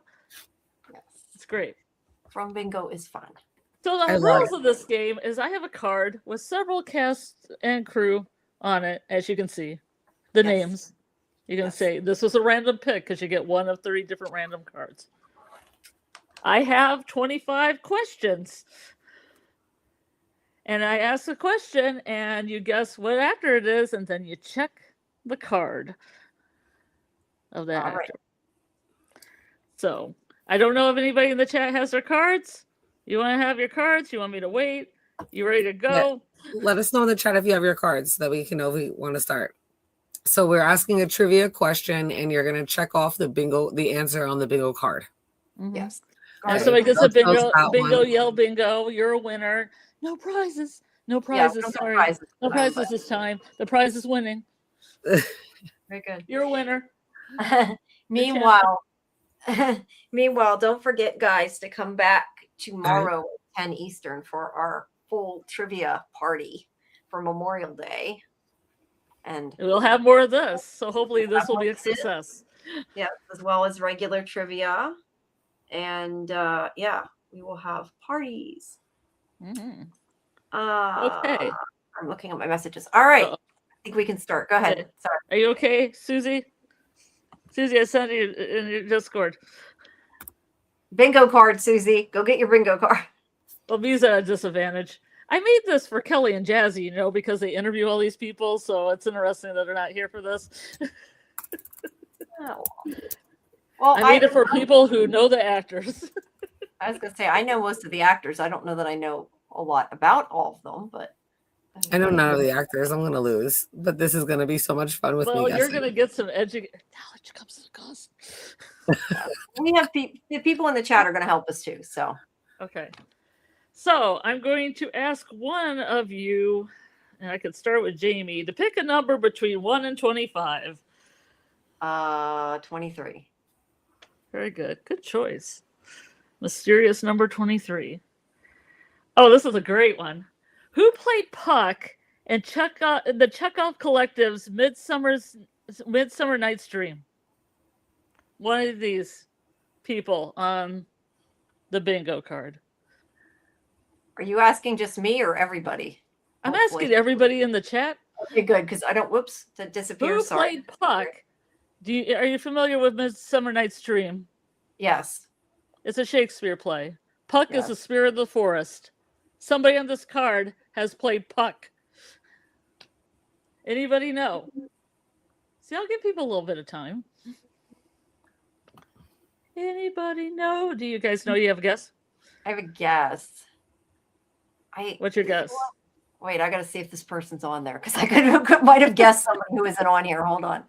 I made this card by the people I knew. This is a randomized card by the people I knew how to spell their names, and I knew that were on the cast or crew.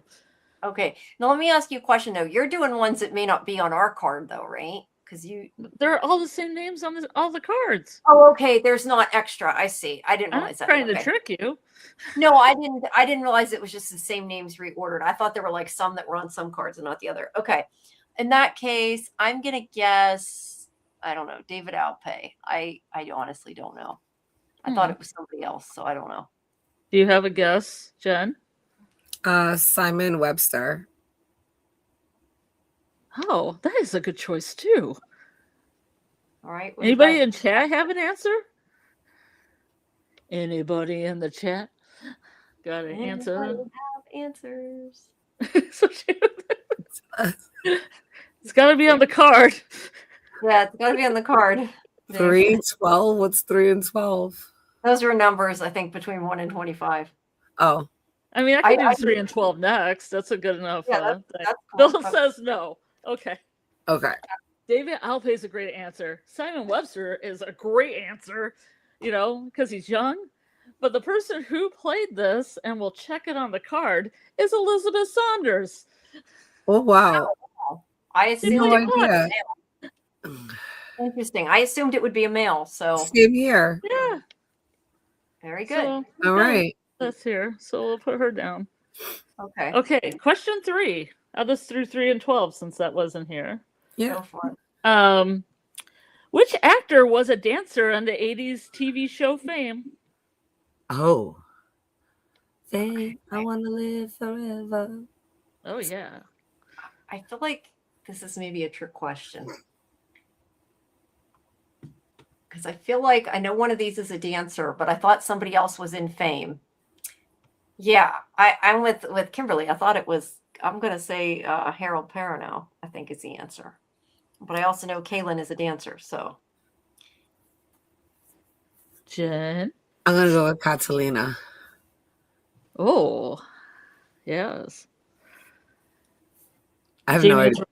Jamie and Kimberly are right. It is Harold. Yay. It is Harold. Wow. Mark it on the card. Okay, there we go.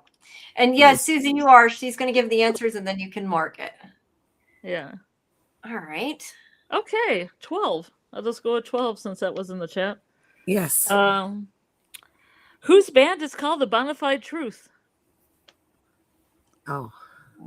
These are supposed to be super hard because we had guests on that like interview these actors. Yeah. Think of band people. Think of the music people. I'm gonna guess Scott just because I know he does music, but beyond that, I don't know. I'm going with Scott too. Okay, it is Scotty McCord. Yay, we got one, or I got one. Wow, they're all in the same row. Yeah, I know. That's what I was just gonna say. It's gonna be over really soon if you pick those two questions. Okay, Jen, pick a number between 1 and 25 that hasn't been picked yet. 13.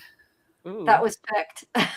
No, 12 was picked. Oh, I'm sorry. Okay, I can't. Well, don't Oh, listen and to my Bill Chill says 7, and then Kim says 5. Okay, Okay. we'll do 7 or 13 first. Okay. Who worked with the Gina Davis Institute to produce a report from REAL, REAL, to REAL, REEL, representation and inclusion in film and TV produced in British Columbia to support people of color actors or BIPOC, BIPOC.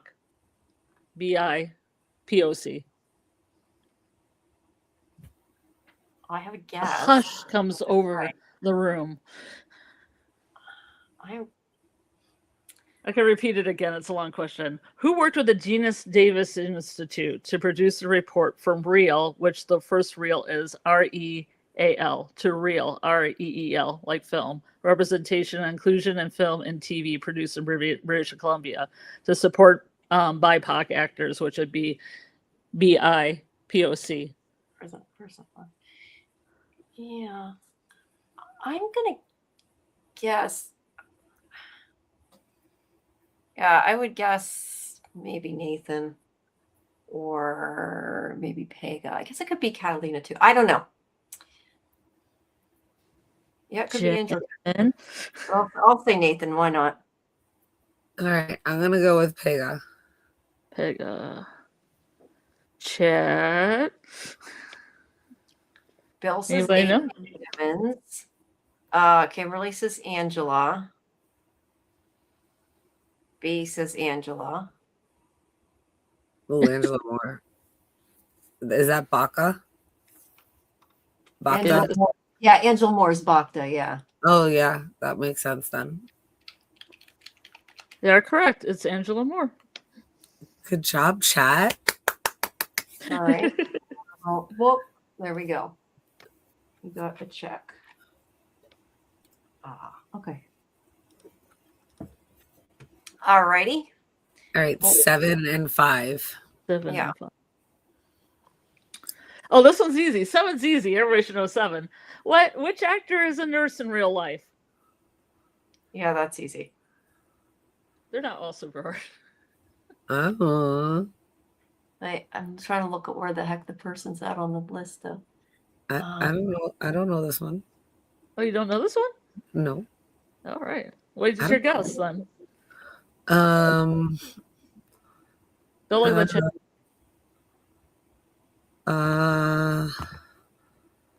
Elizabeth May, because I have no idea who that is. Oh, the chat's saying Chloe. Yes, I will say Chloe too. Okay, so I'm gonna go with Chloe, but I had no idea. No clue. It is Chloe. Hey. That's why she plays a nurse, I guess, in From. Yes. Okay, 5. Yeah, Elizabeth Moy is Tien Chen. Yeah, I know who none of them are. I wonder if I should bring up the character list, but I feel like that You might can be if you want. Okay, yeah, I have no idea who they are. I'm so sorry. I'm awful at that. That's okay. No disrespect at all to any of the characters. I can't remember them like that. I literally made this for people to interview a lot of these actors. I was gonna say I knew all but the one director just because I've probably emailed them all trying to get them here. I actually put a few down that I knew that Jazzy and Kelly had interviewed. Okay, 5. What From actor wears hokey strings to promote the Women's Support Center in Armenia? Okay. Now I see who people are. Yeah. What prom actor wears hokey strings to promote the Women's Support Center in Armenia? I'm gonna guess Pega. Okay, Pega. Jen? I'm gonna go with Avery. Avery. Okay, chat? Answers? Anyone? What is your answer? Oh, thank Go you, on. B. I don't feel bad now. Thanks. I love you.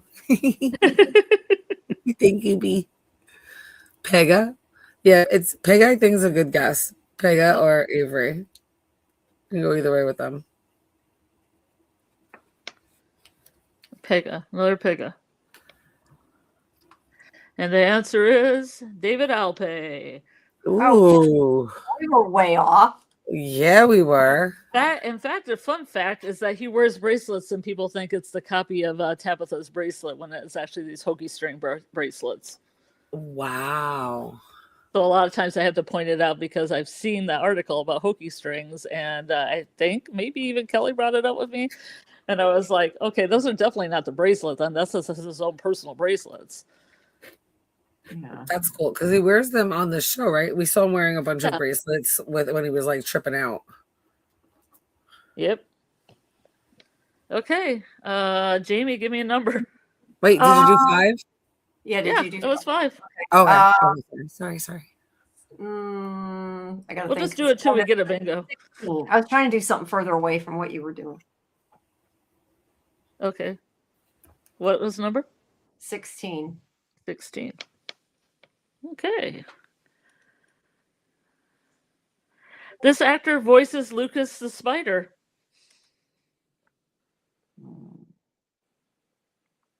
It's ironic because there's spiders in From. Yes. Considering this character. Any answers? I was. You're like, I want to know what Lucas the Spider is? No, I was guessing it's especially since you said that. I was gonna guess maybe Simon or Doug. I'm gonna guess Doug. Hey, Doug. And Jen, you're muted. You must have muted yourself on your end. Oh, there we go. Sorry, I'm going with Simon. Okay. Okay, Bill And says then the chat Simon. says a little bit of Doug, a little bit of Simon. Doug. Yeah. It's an animated TV show, if that helps. It probably doesn't. Okay. Well, I could look up Lucas the Spider, but you can look up Lucas the Spider, Susie. It's kind of cute. But if you like spiders, if you don't, you probably don't. We'll skip that. And the answer is Simon Webster. Yay. Nice. All right. Somebody said B said 25. Oh, 25? Right. The Yes. last one? The And last then one. Kimberly said 22. So do 25 then 22. 25? Yeah, and then 22 after. Okay. 25 is kind of fun. This actor has written several plays, including Whose Underwear, a comedic farce about stolen underwear and mistaken identities. Doug. Doug. Doug. Doug. Doug. Doug. Doug. Doug. Doug. That was almost like Free Space. Doug. Yeah. Yeah. Kimberly said 22. Susie said 3 too. I missed that one. Okay, 3. So 3 and then 22. A 3 then 22? Oh, Yeah. boy. Okay. Oh, maybe I said that one before. 3 has already been chosen. Okay, then go to 22. 22. Then 22. Who starred in Chloe Van Lamschuth's short film title as the wife, quote unquote? What? Repeat that? Who starred in Chloe? Okay, Christy, the actress who plays Christy. Who starred in Chloe Van Lamschuth's short film title as the wife? Oh. Okay, they played the wife too, not just it's called the wife. The short film's called Title. Oh, okay. Character is called the White Wife. Okay. See, a lot of these actors, they make short films, and they're really good short films. And I have watched the short film, and I think it's available on YouTube because Chloe has her own channel. So check out Chloe's channel. Yes, check out Chloe's channel. It's not who I thought it was, though. I'm guessing. Oh yeah, plus we already did him, so it can't be him. You know, I've said Pega 3 times or 2 times already, and it hasn't been yet. So I'm gonna go with Pega again. That's a good strategy, Jamie. It'll eventually be right. It could be Pega. It could be Kayleen, maybe. Looking at pictures. The wife? I'm going to go with Kayleen since she said Pega. The chat says Kayleen, says Julia, Samantha. Oh, we got a whole bunch of them. Samantha. Okay, another Julia. But the answer is Avery Conrad. Oh. Well, I am one away from bingo. Who plays Sarah, if people don't know. So, give me another number.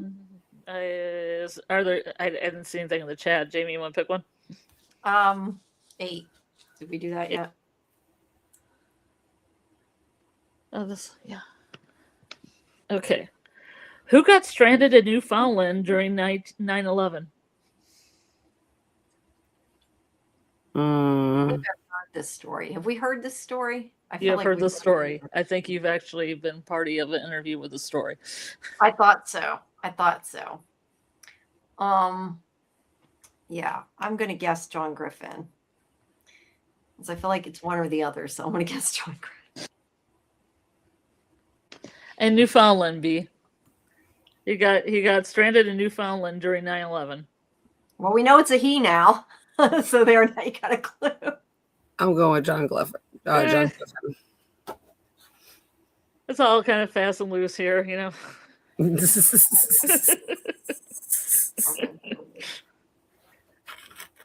Newfoundland, not Newfoundland. I thought it was Newfoundland. Was it Newfoundland? Newfoundland?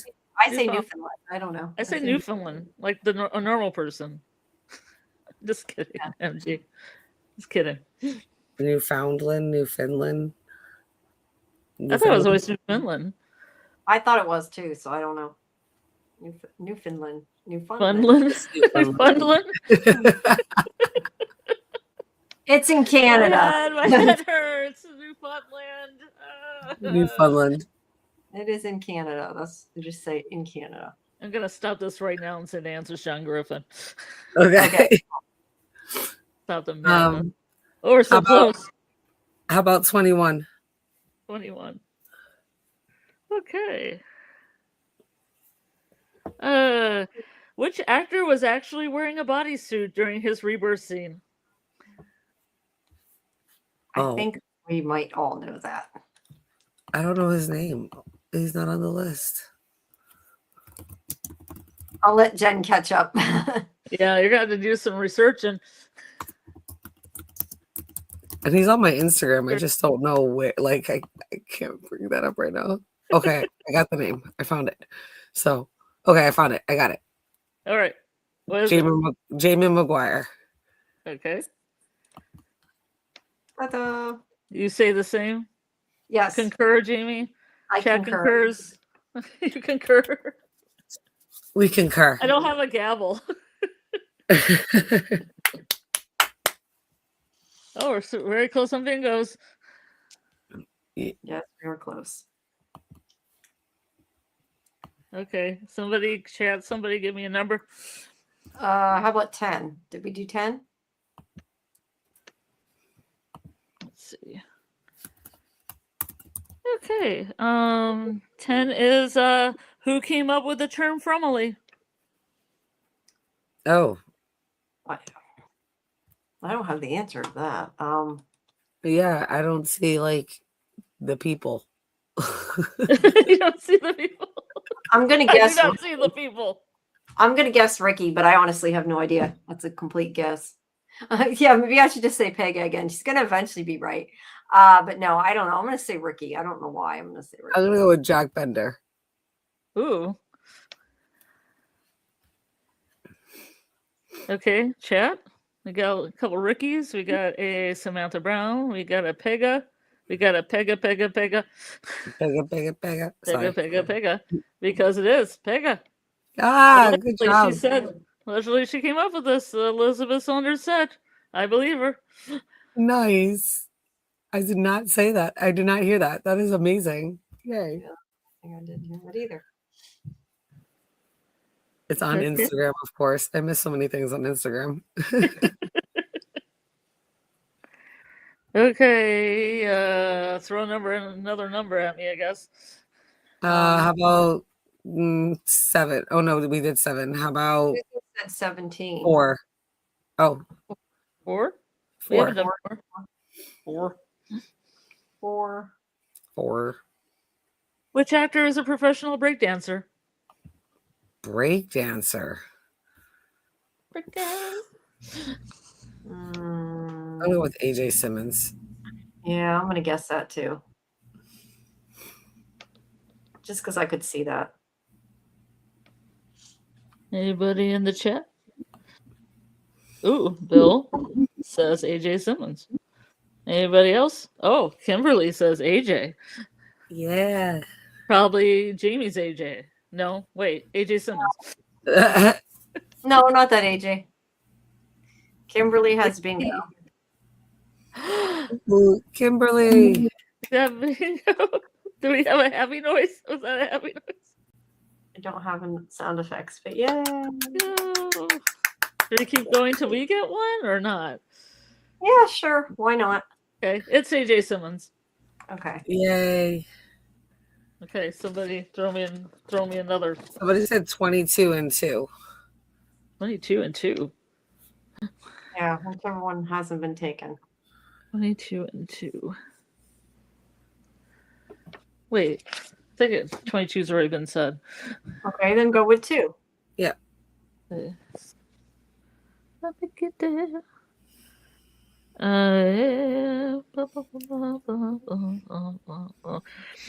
Who starred in a horror movie co-written and directed by Stranger Things star Finn Wolfhard? Oh. I'm gonna guess Julia, and MGM has bingo. Yay, MG.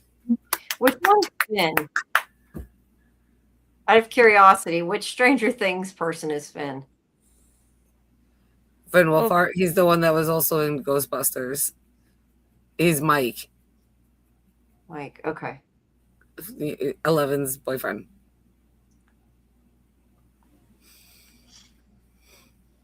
Anybody got answers in the chat? I don't know. I say Julia. Cliff. This one, I'm going to Cliff. go with Jack Bender again because I have no idea. Anybody has there's one, Catalina? Mr. Pickles. I don't know what that is. Mr. Pickles?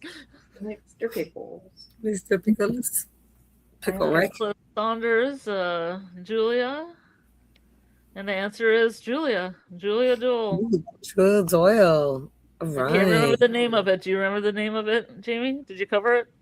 No, but I seen her post about it. It's because it's the horror one she did, right? With her head on. I don't know if it's the one that she had the head or not, but The what? was it a scary movie or a murder movie or something? It's a scary movie, yeah. Yeah, Scary I said I movie. think it might be the one that she has a decapitated head, maybe, because I seen that too. But they could be two Okay, different- thanks for clarifying, B, because I thought somebody was named Mr. Pickles in our chat. Oh, okay. Yeah, I get it now. Yeah. Give me a number. Dad or other one of yous. One. Hell of okay. a summer. That's what I was thinking of. Yeah. After 1 to 9. Oh, 1? Yep, 1 and 9. 1 and 9. Okay, for 1, it's which actor plays bass guitar, and his dad also plays bass guitar.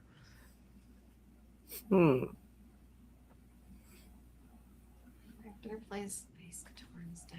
Also plays bass guitar.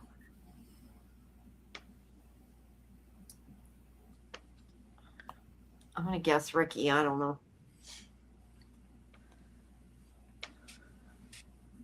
Gotta guess, Jen?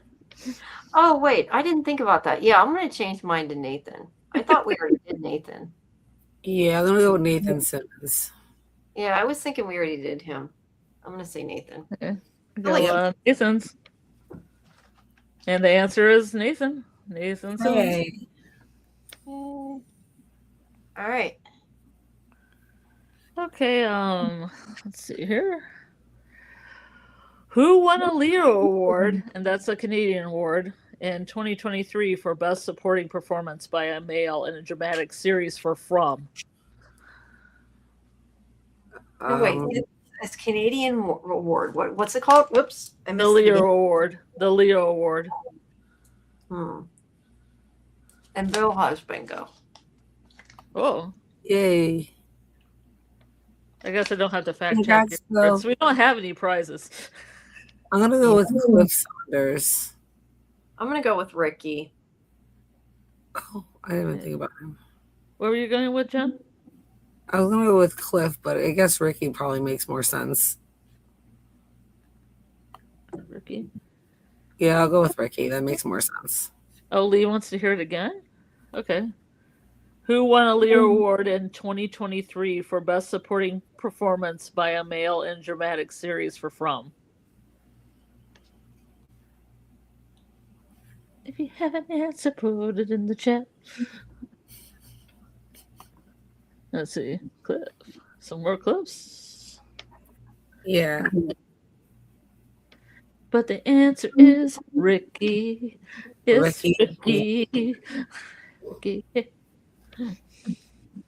All right. Yeah, we haven't even gotten a point yet. No, we still haven't gotten bingo. All right. And that was Somebody one, give- right? What? Was that number one? I do believe so, yeah. Oh, okay. So, good. We still have more.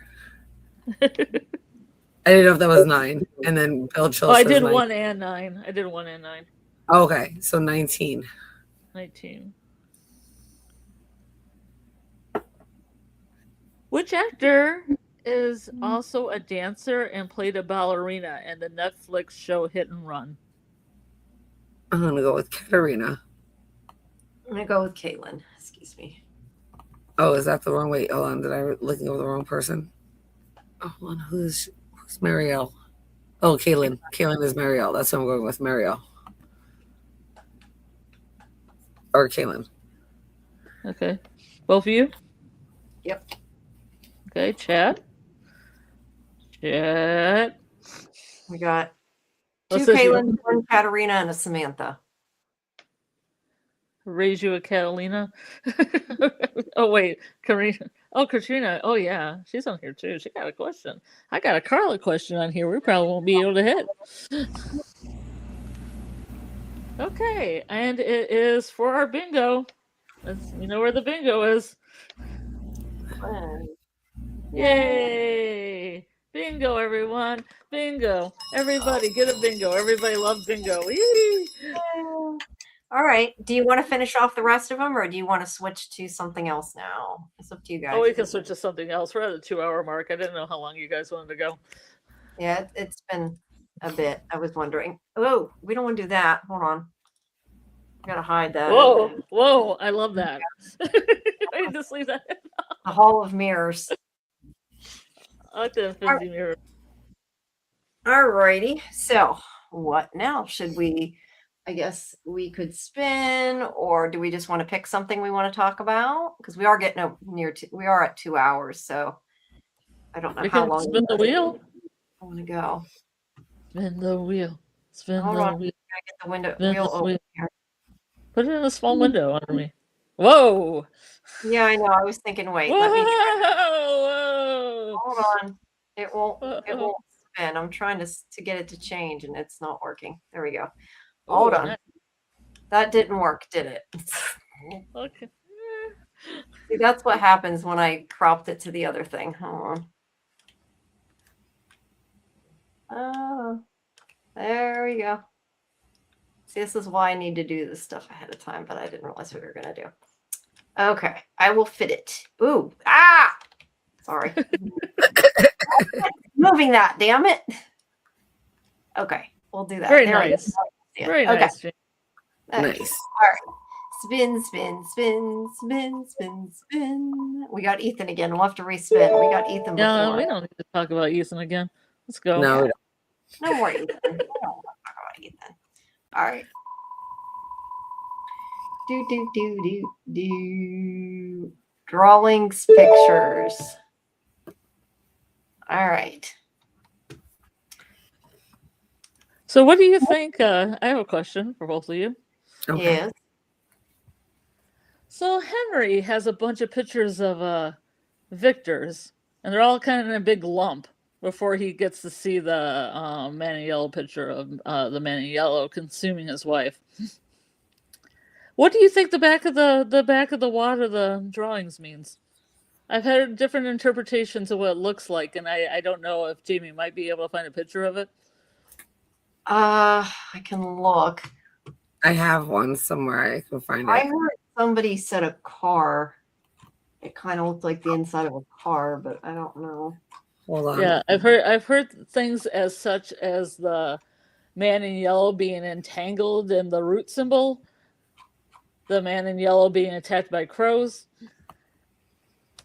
the man in yellow being destroyed or dissipated by something.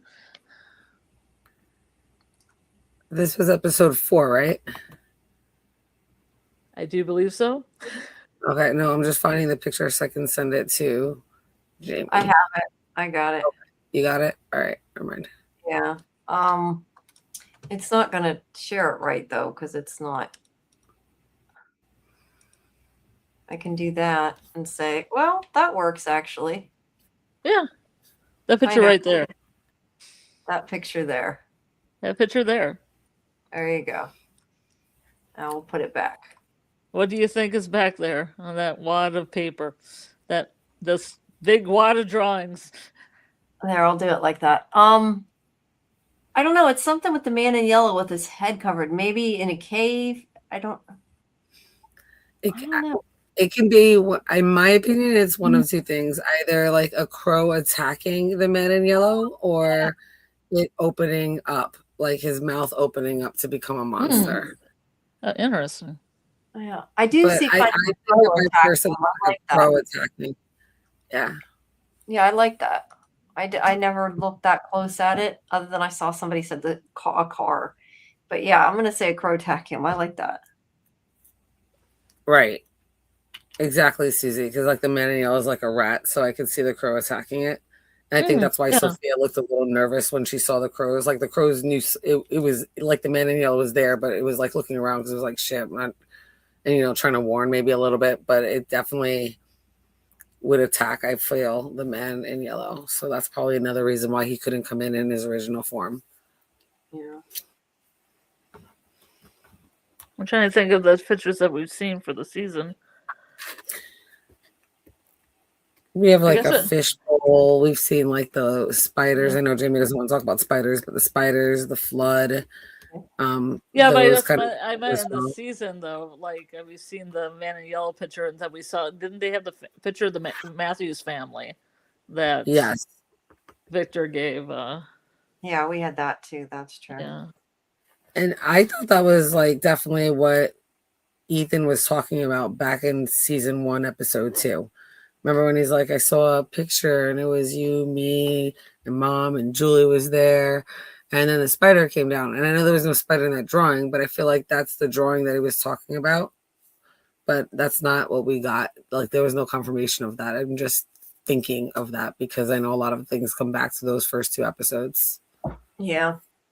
One day we're going to do a mega live and we're going to get all the drawings and we're going to cut them all out. And we're going to put them on timeline and we're going to know the story and we're going to crack the code.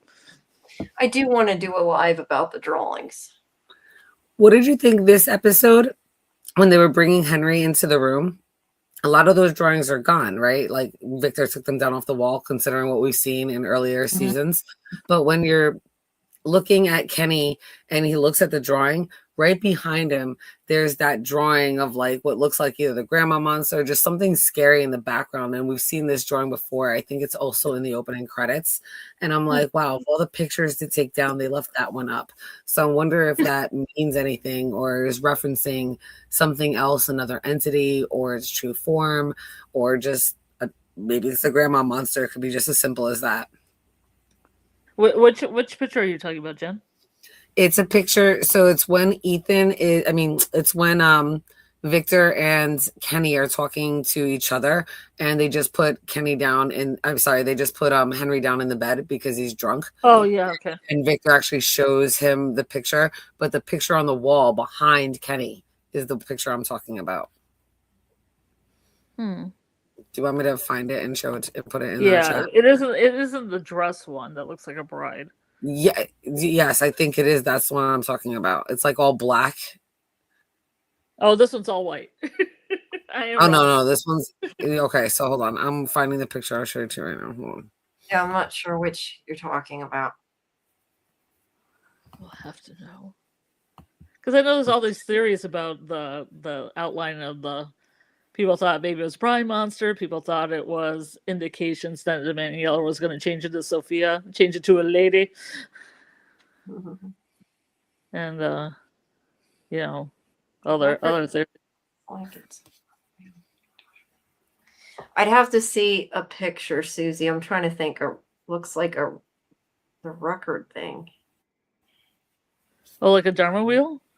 What record? Yeah, I know what the Dharma wheel looks like, but I don't know what the record thing is. I don't. What does the Dharma wheel look like? I think she's Is talking that from about, Lost?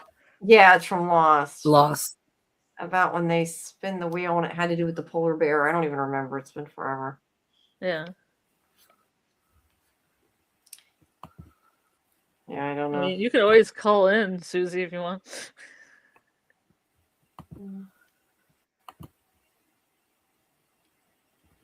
So are you guys gonna look up the photos? I don't know where. Finding mine. Okay. So I only have this season that I know where they're at, but I can find it fast, except for those couple that were in the trailer. Those I can find. Yeah. I wonder how many drawings there are in all. A lot.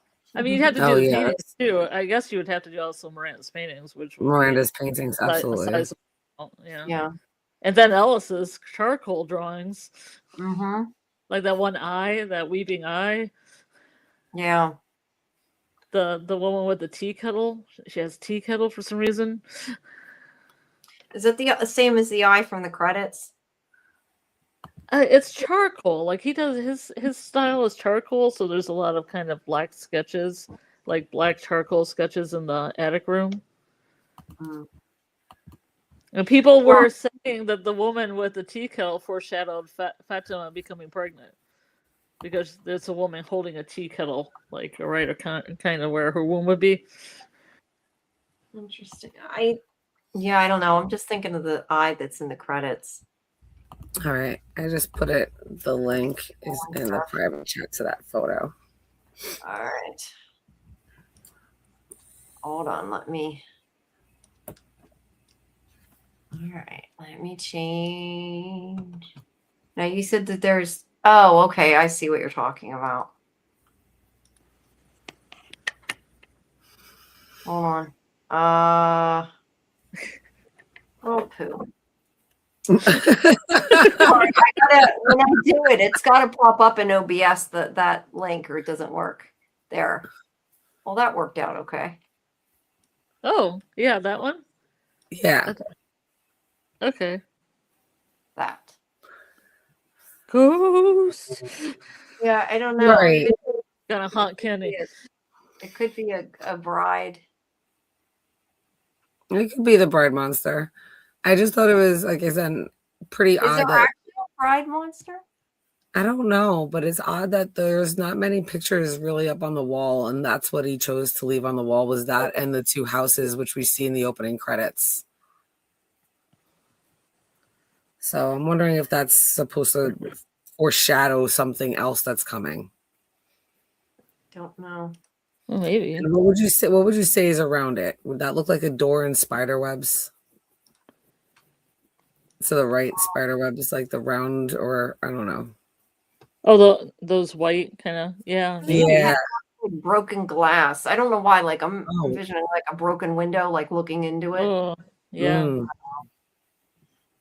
Because I remember they had that other drawing where it looked like a monster was walking in the front door in somebody's house.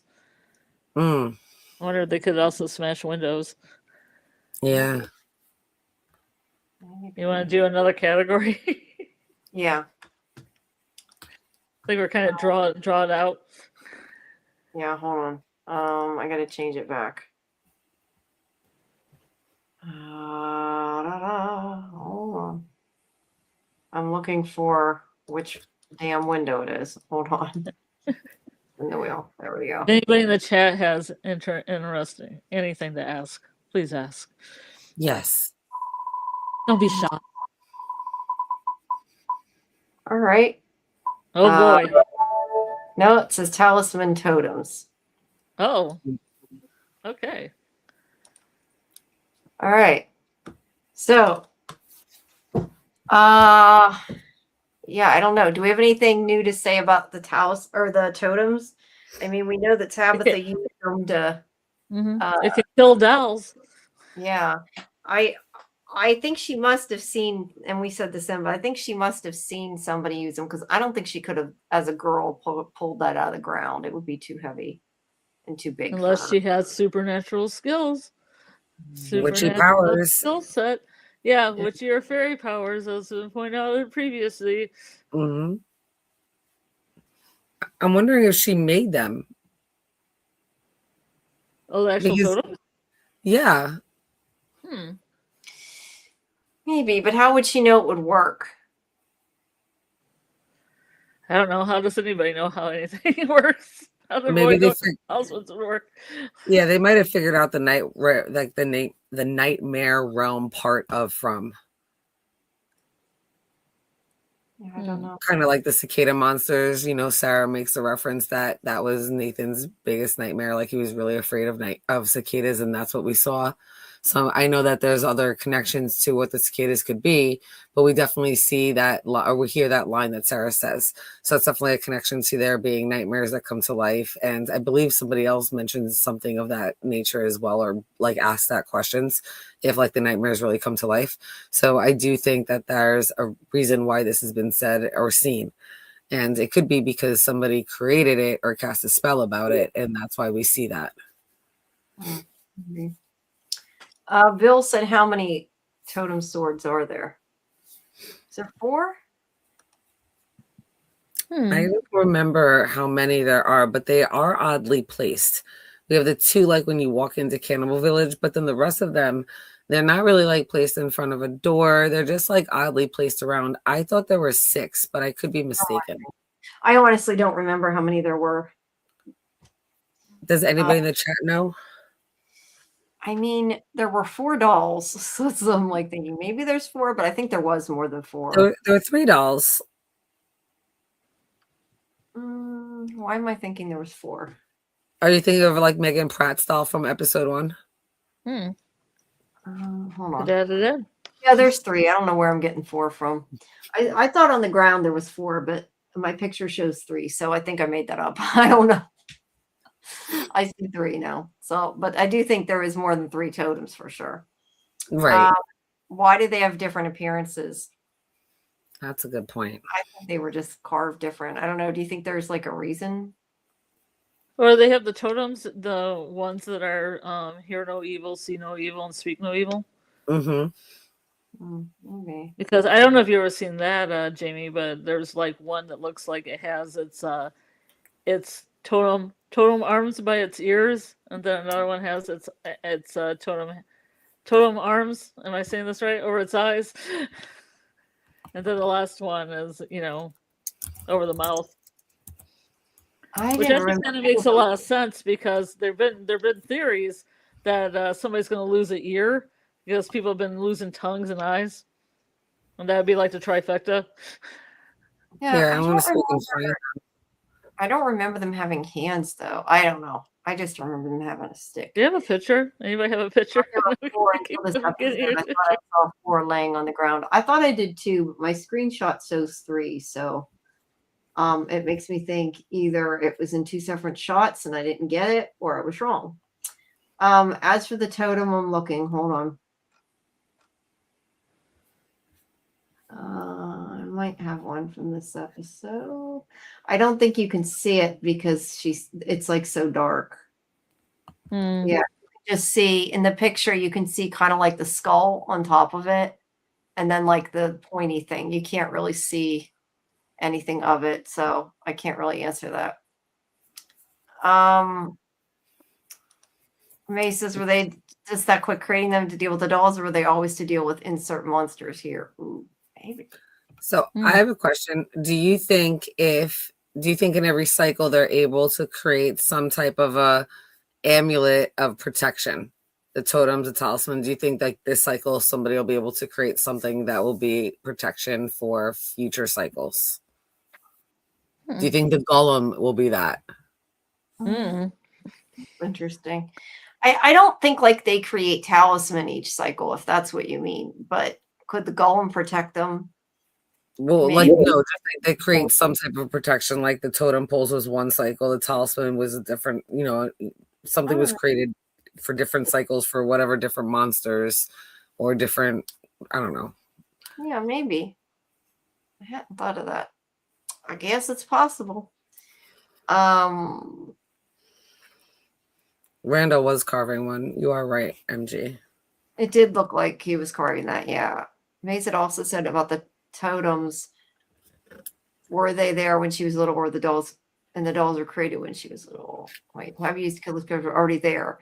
Yeah, they were already there. That's why I kind of assumed that she saw somebody use them to kill one and it worked, so she used it. That was kind of how I took it, but that doesn't necessarily mean that's the case. Hi, Heather. Welcome. Susie says, do any of them work, or is it just belief, or is it because they're made with iron? Where does the iron in Fromville come from, and is it meteorites? Yeah, I heard other people saying something about iron.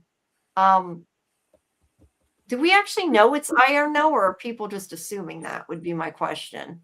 I don't think people that think it's a fairy realm are using that one because it protects against in mythology. Yeah. Yeah, fair.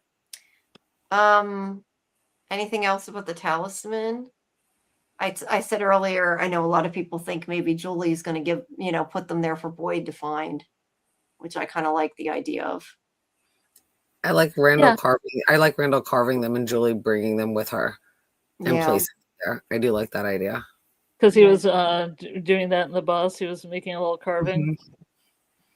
Yeah, I have a picture of the talismans if you want to show it. I would send it to you, Jamie. What I'm saying about the hear no evil, speak no evil one. Okay. Oh, yeah. Go ahead. I assume you mean in Discord. Go ahead. Yeah. I mean, it's kind of funky, but you get the idea. It's like one of them has its little totem arms. It looks like little totem arms up around its ears. And then the one in the middle looks like it has stuff over its mouth. So the last one would have stuff over its eyes. But it's kind of blurry and weird. And I don't know how to get one that isn't blurry, nor not weird. Hold on. Oh, I don't know why it doesn't want to change that easy. Hold on, I'm looking for it. I mean, I have it, but I'm trying to get it to. It's also interesting that the bottom of the totems is like a spear, right? It wasn't like a flat pole, like it was like carved like a spear. Like it was definitely meant to kill. Like when it went through the thing, it was definitely carved like a spear. So it was like put into the ground like a warrior would put their spear before they enter their hut or home. Whoops, that was not what I meant to do. Hold on. Private correspondence.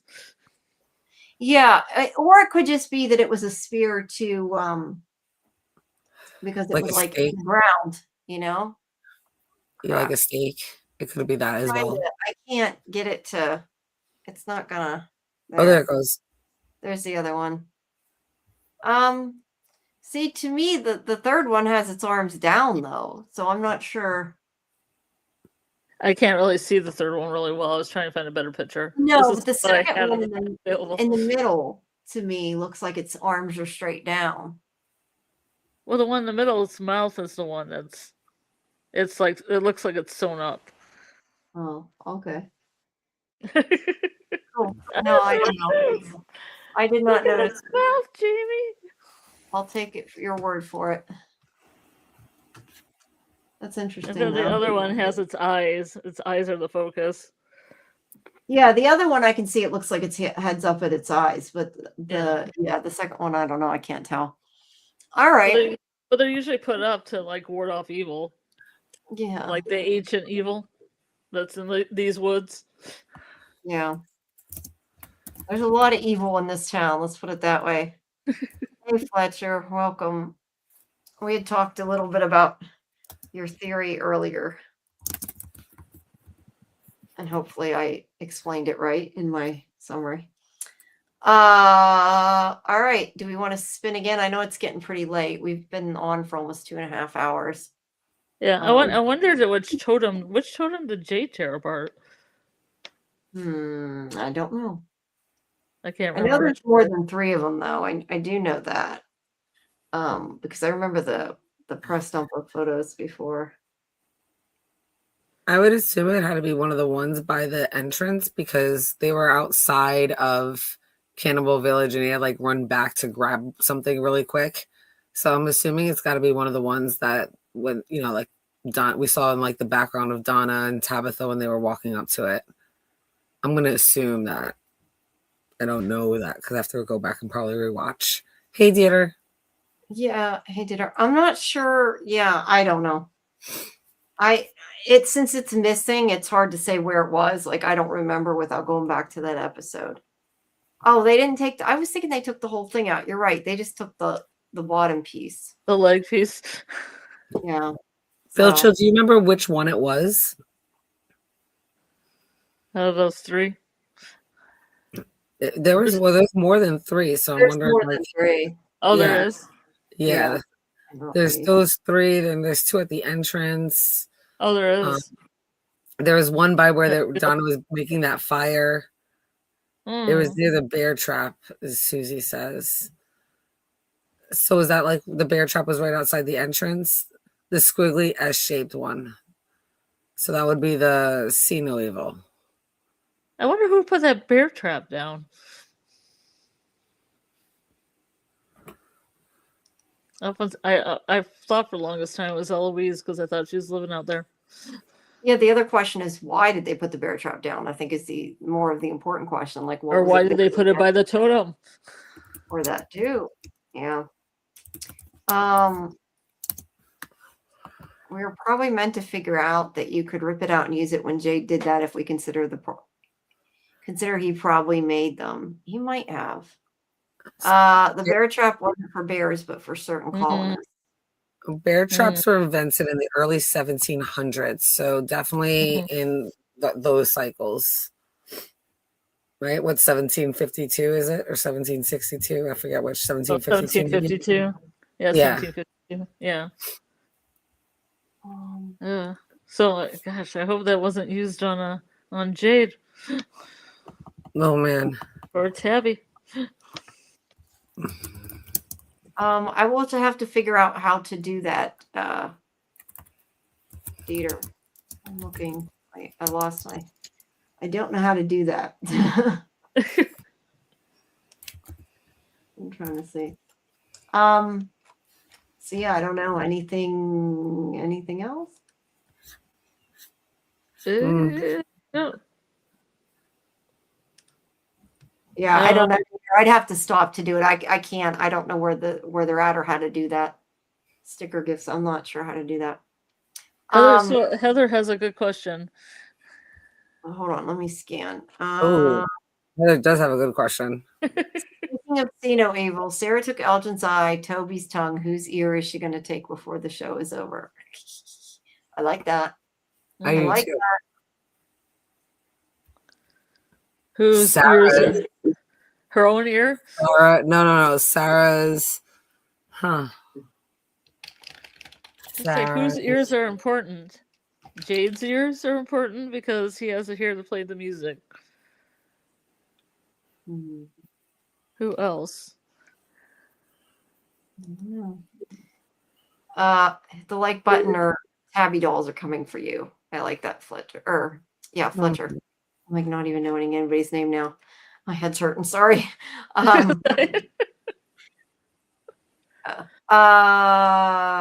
Say anybody in the chat that wants to call in can call in. I'm open to that. Heather said Donna because she hears and knows everything. Maybe. That's a good thing. Not my Donna. Donna, or even possibly Kenny. Maybe. How about this? Who do you guys? Because I was just thinking before when we were saying everybody thought Donna was going to die because of what she said. Who do you now think is going to die? Like who's your top that you think might bite it? What, the next to go or overall? Yeah, the next to go, not in any particular time or for any particular way. Just if somebody eventually die, I'm assuming eventually somebody's going to die again. Who do you think will be the next to go? Unfortunately, I think it might be Henry. Could be. Which would really hurt Victor. Mm-hmm. But I feel like him drinking that like huge thing of like potato booze. Yeah. And plus the fact that he's just kind of broken at this point. I just don't feel like he's got much time, and I don't want that to be true. So I'm hoping, because he just got back with his son, and I don't want I don't want evil to befall on anybody in this town, but especially Henry. Because I like Robert Joy too. I think he's a great actor. Yeah, I don't want anybody to go either, but I think eventually somebody's gonna die, right? I mean, besides a red river, like I feel like eventually somebody has to die. I think it could be Henry. Oh yeah, Roger just died. I forgot. Yeah, Roger don't count. He's a red shirt. He totally Jim did die at kind of the end of last season. We said that. I don't know who else. Like I said, I care about Dawn and Jade. Those are my favorites. I think Boyd may die, but if he does, I don't think it'll be till the end of the show. Might be at the end, yeah. Yeah. I don't know. Like, I think Henry's gonna go, but not yet. I think we'll see him for a couple more episodes. I think he'll go closer to the end. I think the next person to die would be possibly still Donna is on the plate, and possibly Elgin. Oh, right? Elgin, really? Yeah, possibly. Elgin. Might be a couple red shirts. He might have like sepsis. What did you say? He might have like sepsis. All these injuries and no antibiotics. It is kind of strange they can live through these things without really much antibiotics. But then again, they just had the ambulance come in, so they probably got a whole new amount of antibiotics. Right. And Ellis is definitely, I mean, I want it to be him at the end, and I don't think he'll go yet. But I mean, this is really the only season he's been useful. And it could be him that activates the golem. His death. Oh, you think Elgin will? No, Ellis. I mean, okay. How do you think the golem's going to be activated? Yeah, I don't know. I'm really curious to see how this is going to happen, because everything that I know of, and please, a lot of this kind of thing too, it has to be some type of a ritual, an incantation, some type of a spell. You need to do something to bring it to life, set it on fire with a spell, something. Yeah. So I'm quite curious to see how she's going to do that. I wonder if something's going to whisper to her. Maybe we'll get the kimono lady back whispering to her, maybe something else. And if that's the case, then is this going to be like some kind of Trojan horse, right? Where like the monsters or something can get in through the golem and it really won't be an ally on their side.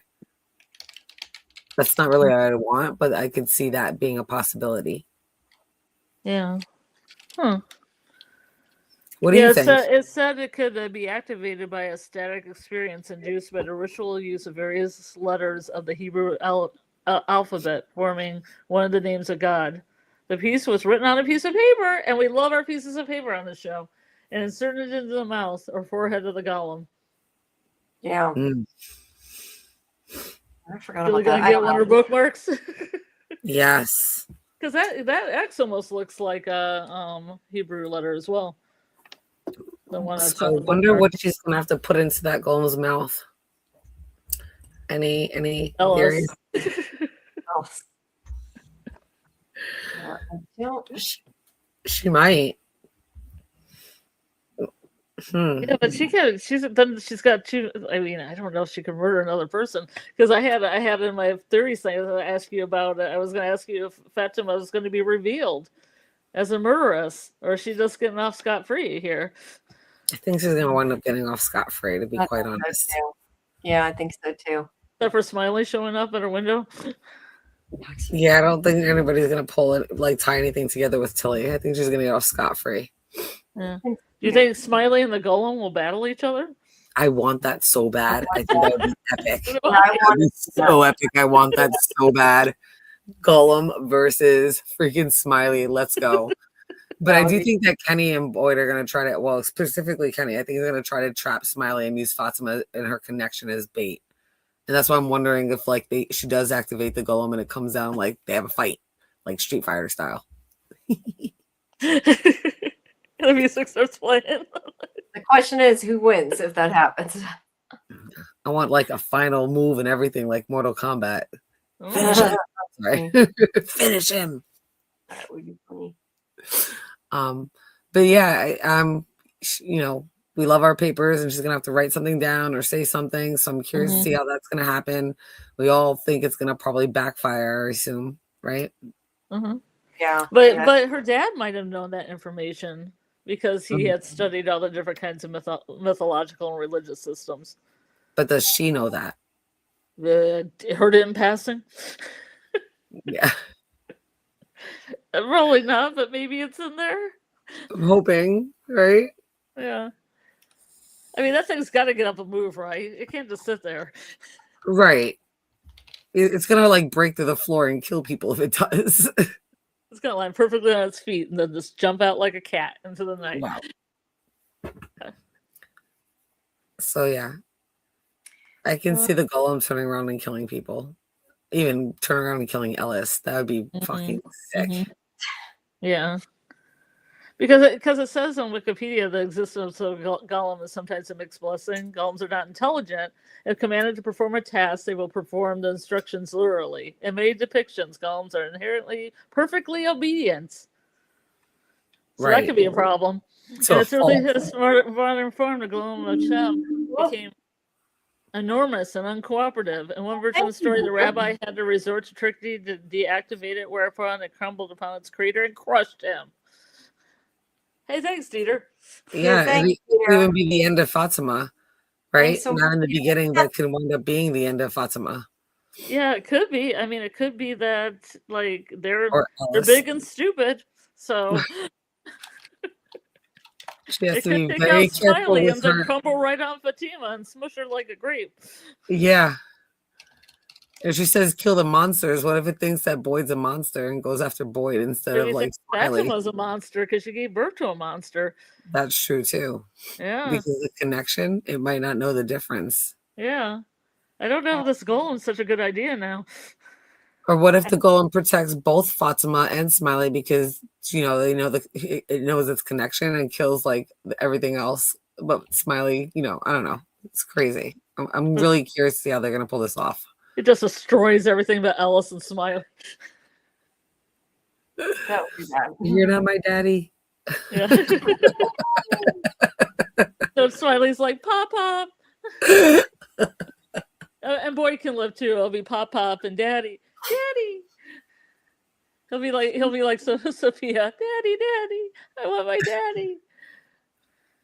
We'd have to. I wish Jamie McGuire had that scene. We don't want to go through another cycle. No more cycles. All right. You guys want to go a couple more? I don't know how long you guys want to go. We've been there here. We're going up on 3. Do you want to go to 3? Then end it. Till 3 hours. Yeah, I think I can make 3 hours. Do you want to? I was waiting to see what you guys were going to say. I'll post the StreamYard link in if you want to. Yeah. Oh, Do you want to join? I do think at 3, I think we need to wrap it up. Because Yeah. I know I'm like struggling here. So I already had a I'm really very long day, tired. so long day in the rain, long day with steampunks, long day. yes. And unfortunately, no new From to make it better, right? No, just the theories, just the wheel, just the golem.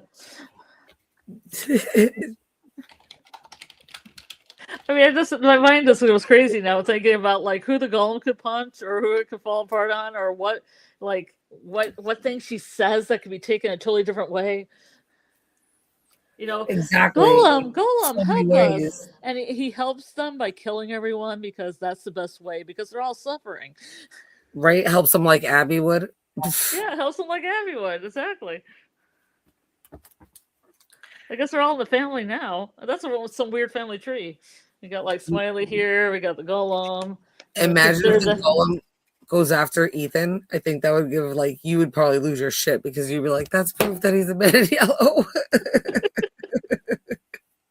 Yeah, because I mean, if he doesn't die, I mean, it's probably the 6th time Ethan's almost died. So that's the thing. That gets into some kind of area like the Dark TV show where it's kind of like, well, you can't die, obviously, because blah, blah, blah. Yeah. Right.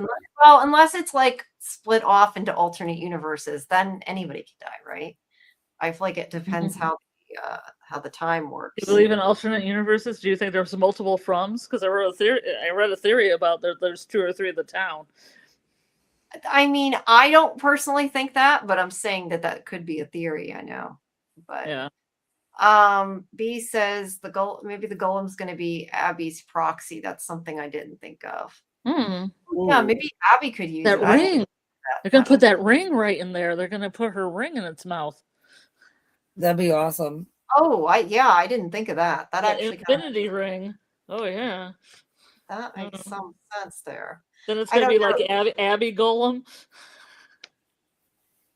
Yeah, imagine the golem can story walk because she puts the ring in it. My precious. The only thing I don't know, like I said before, the only thing I know about golems is what I watched on X-Files. So I don't know a whole lot more. Hey, I just read it to you. I just read Wikipedia to you, Jamie. I meant besides what you said. I meant before this. Like I had only seen it on X-Files. Oh. But in X-Files, yeah, they wipe the symbol off its head. Well, this is interesting. In one common Russian version, an older couple whose children have left home make a boy out of clay and dry him at the hearth. The clay boy comes to life. At first, the couple is delighted, treats him like a real child, but the clay boy does not stop growing and eats all their food, then all their livestock. Then the clay boy eats his parents. The clay boy rampages through the village until he's smashed by a quick-thinking goat. A quick-thinking goat. A quick-thinking goat. Well, we only have one goat left now, so. Wow. So the golem keeps growing and growing, it eats everything, and then Elma comes. We still have 2 goats. 2 of them are still alive. I don't know where that ram came from, but there's still 2 goats. Yeah. If it's a goat, if it's a ram, I don't know. I've still heard both, so I honestly don't even know. Ethan's goat saves the day. I want to see that. Maybe. Hi, Susie. Susie. Hello. Oh, is she up? Hey, Yeah. Susie. Susie. Hello. Susie. Susie. Can you hear me? Susie? Yeah, we Yes. can hear you. Did you have something you wanted to add? What were y'all talking about? I was trying to get this to work. Sorry. We've been talking about the golem now. Okay, so I kind of think that the golem is gonna actually. Sorry, my cat likes the microphone. You can't hear me? Yeah, Can you hear me now? Yeah. I think the golem is going to probably like end up fighting Smiley I can't because hear I anything. think all of Hold on. No, and don't listen. So we can hear you. Keep going. What? I think all the monsters are just like naturally opposed to each other, kind of like the cicadas killed Smiley before with the blood, and the crows are like kind of like weird to the man in yellow vibe. Like I think, but I also think that might make like I think Kenny's gonna die because him dying, he's freaked out by the golem, and I think him dying will make the golem come alive. I hope Because not. That's really like interesting. Yeah, it is. like but I hope like not. like if he's had some nightmares about that golem, because he seems more freaked out by it than anybody else. Interesting. I thought he was kind of accepting once he realized what it meant, and then he got really intrigued by the connection that she still has with Smiley. And I think he's trying to figure a way to use it to his advantage. That's a good point. That's a good point. But it's like, okay, do the nightmare creatures exist, or do they come in existence about a nightmare that someone's currently having or one that they've ever had? Not sure. I don't think we've been given that answer, and I don't know. I've never really, I don't dream. I don't really have nightmares like that, so I really don't have an answer. I've never really dreamed. I've had like maybe 3 or 4 dreams in my entire life, and I'm 45, What? so I have no idea. Like, do you have like multiple nightmares? Some people have like just one nightmare for the rest of their life. I don't really know how nightmares are. I know stories I've heard, so I don't know what's more common, especially since I don't experience them.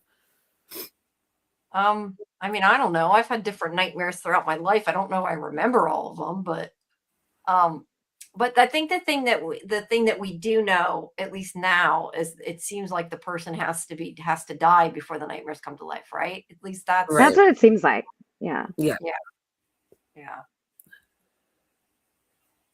I don't know. That's how I would take it, but I don't know. Anything else about the golem? Trying to think anything else other than it should be falling through the floor. Not destroying Yeah, the it floor. seems like pretty like a wet for that wood, man. I live in basically a wooden cabin, and that would not be. Yeah, that's Oh, not ideal. Not the best place to make it. now that No. Ellis is coming back, how do you think he'll react to it since he doesn't know about it yet?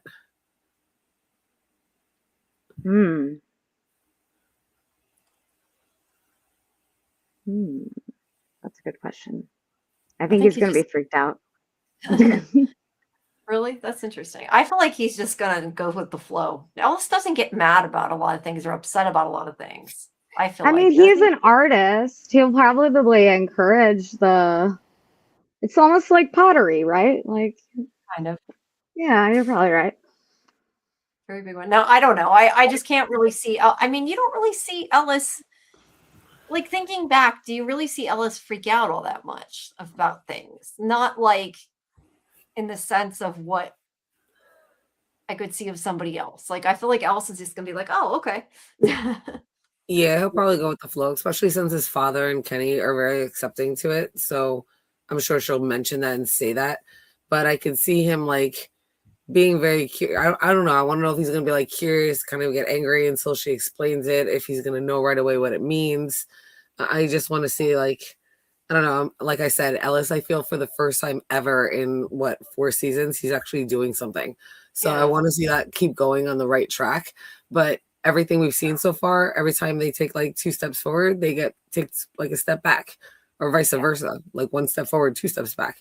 So we'll see. I don't know. I feel like that is interesting because I feel like that might affect like her intentions and the way she feels about the golem if he reacts a certain way.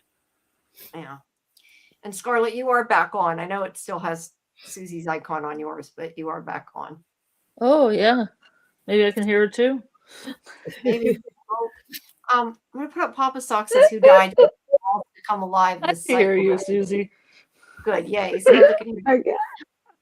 So who died? I don't think any. I think it's just from the other cycle, but they were like stopped from coming because they were tied to the water, to the bottom of the water or whatever.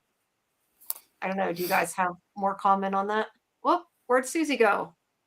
Oh no, Susie, you got No, the- she got too close. She got too close to the truth. Oh, there she is. There you go. You're back in. And the icons are right. Yay. But anyway, I don't know. Do you guys think that somebody had to die in this cycle? I think they're from the other cycle. I think they just weren't at the surface of the water before. Yeah, for some reason, I think even if the cycle's reset, I don't think the monsters go anywhere. Yeah, I think it's just from before. I think that cycle, whatever cycle was able to tie them down in the water, just figured out a way to capture them and do that and try to be safe, even though they still died from something else. Yeah. And Heather says, I agree. The dolls are the same dolls and got released when Roger pulled the rope. I agree, because I also feel like if the monsters or the creatures or whatever disappeared after each cycle, like that'd be too easy, right? Like it's gotta be difficult for them.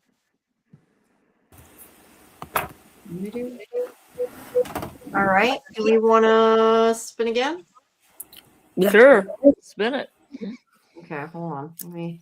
Roll. That is not the right capture. Hold on. There we go. There we go. Let me put it back so we can see it all. There we go. Okay. The man in yellow. Ta-da! All right. And the man in yellow. So what do we have to add about the man in yellow? I think we've talked about the man in yellow a lot this season. Do we have anything new to add? Mm.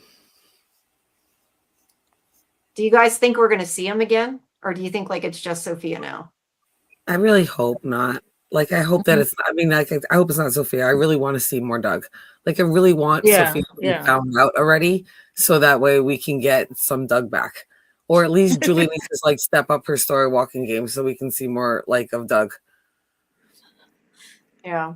Yeah, I want to see more Doug, too. Not that I don't want to see Julia, but... Do you think any bad's going to come out of having that yellow suit sitting in the office?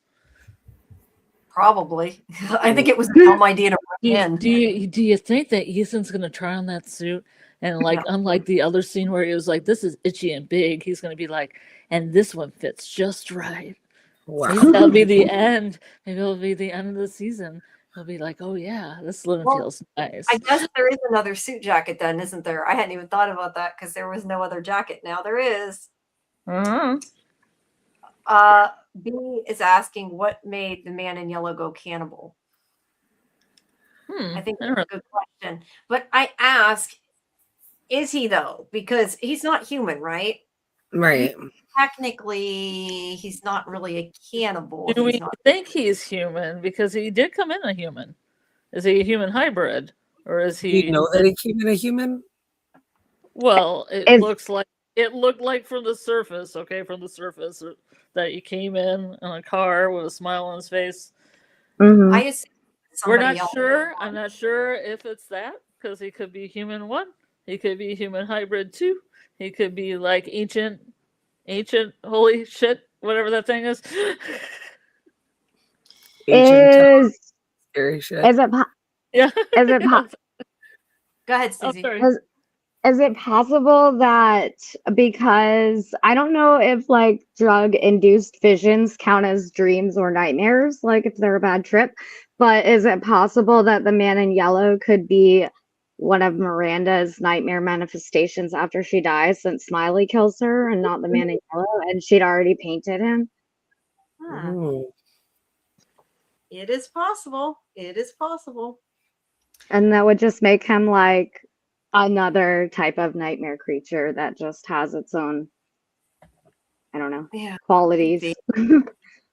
MGM says it's unclear whether that's his original form or not. Yeah, we don't know if he came in. We know he came in when Victor was there as the man in yellow, but whether that was somebody else's, whatever you want to say, body / form he took, or whether he was a person, it's not super clear.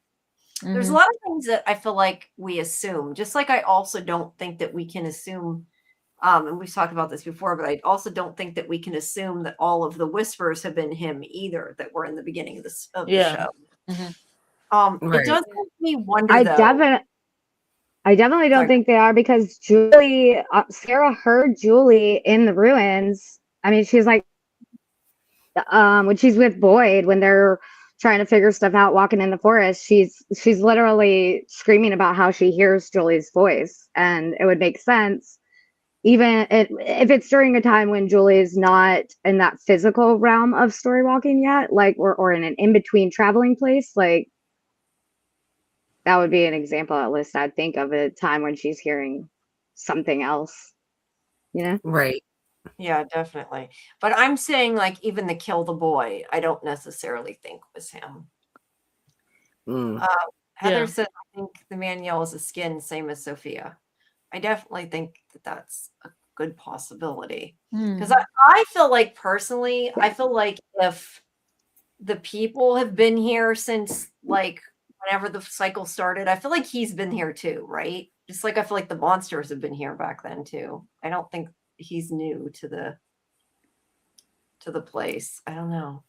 Well, considering that Yeah. Sophia has had to like touch stuff for like his power, or whatever, for the magic to work, whatever you want to call it. I wonder if it, like, the fact that that came up on Sarah's arm, was it real? Was it a vision? Because nothing touched her. So that makes me think it couldn't have been the man in yellow. Like, it had to be something else, or like a vision. Maybe he did give her a vision, but definitely, I don't know, something I don't different. I don't Close, right? think it has to touch people though, because they're not touching Marielle when she's having that freak out in the ambulance, and it's not touching Sarah when she's coming down the stairs. That's true. She's like in the that room. Did Right. she touch Sarah before Sarah left the room? I don't know that she did. I'm asking because I don't know. I don't remember. No, but she was doing that weird prayer shit. Yeah. Yeah. Yeah, but it makes me, I was going to say though, it does make me wonder, like the fact that I kind of assume the monsters, because they were the townspeople, is outside of the nightmares brought to life, at least in my own opinion. I agree. But it makes me question, because they're called nightmare creatures, like in the credits. Was that just like a clue to us, or like why are they called that, right? Or did they just call them that because they're like the stuff of nightmares and it's not even relevant? I don't know. But I think it was a clue. I think everything is like that, where we're going to reflect on it later, where you're going to be like, oh my God, it was so right there. yeah. Yeah. MGM says, she said there's an ancient evil, unclear whether that's him or another entity yet. We know the interview article from Hollywood Reporter said he was the big bad, so we presume he's a supreme entity. Interesting. I don't know. I've been saying from the beginning, I thought he was the big bad. I know you guys didn't think that before. Do you think being the big bad means like the creator of this place, or just the big bad to the cycle that these people keep getting sort of entrapped in? I think it just means he's like the main big villain. I don't think it necessarily means anything more than that, but I don't know.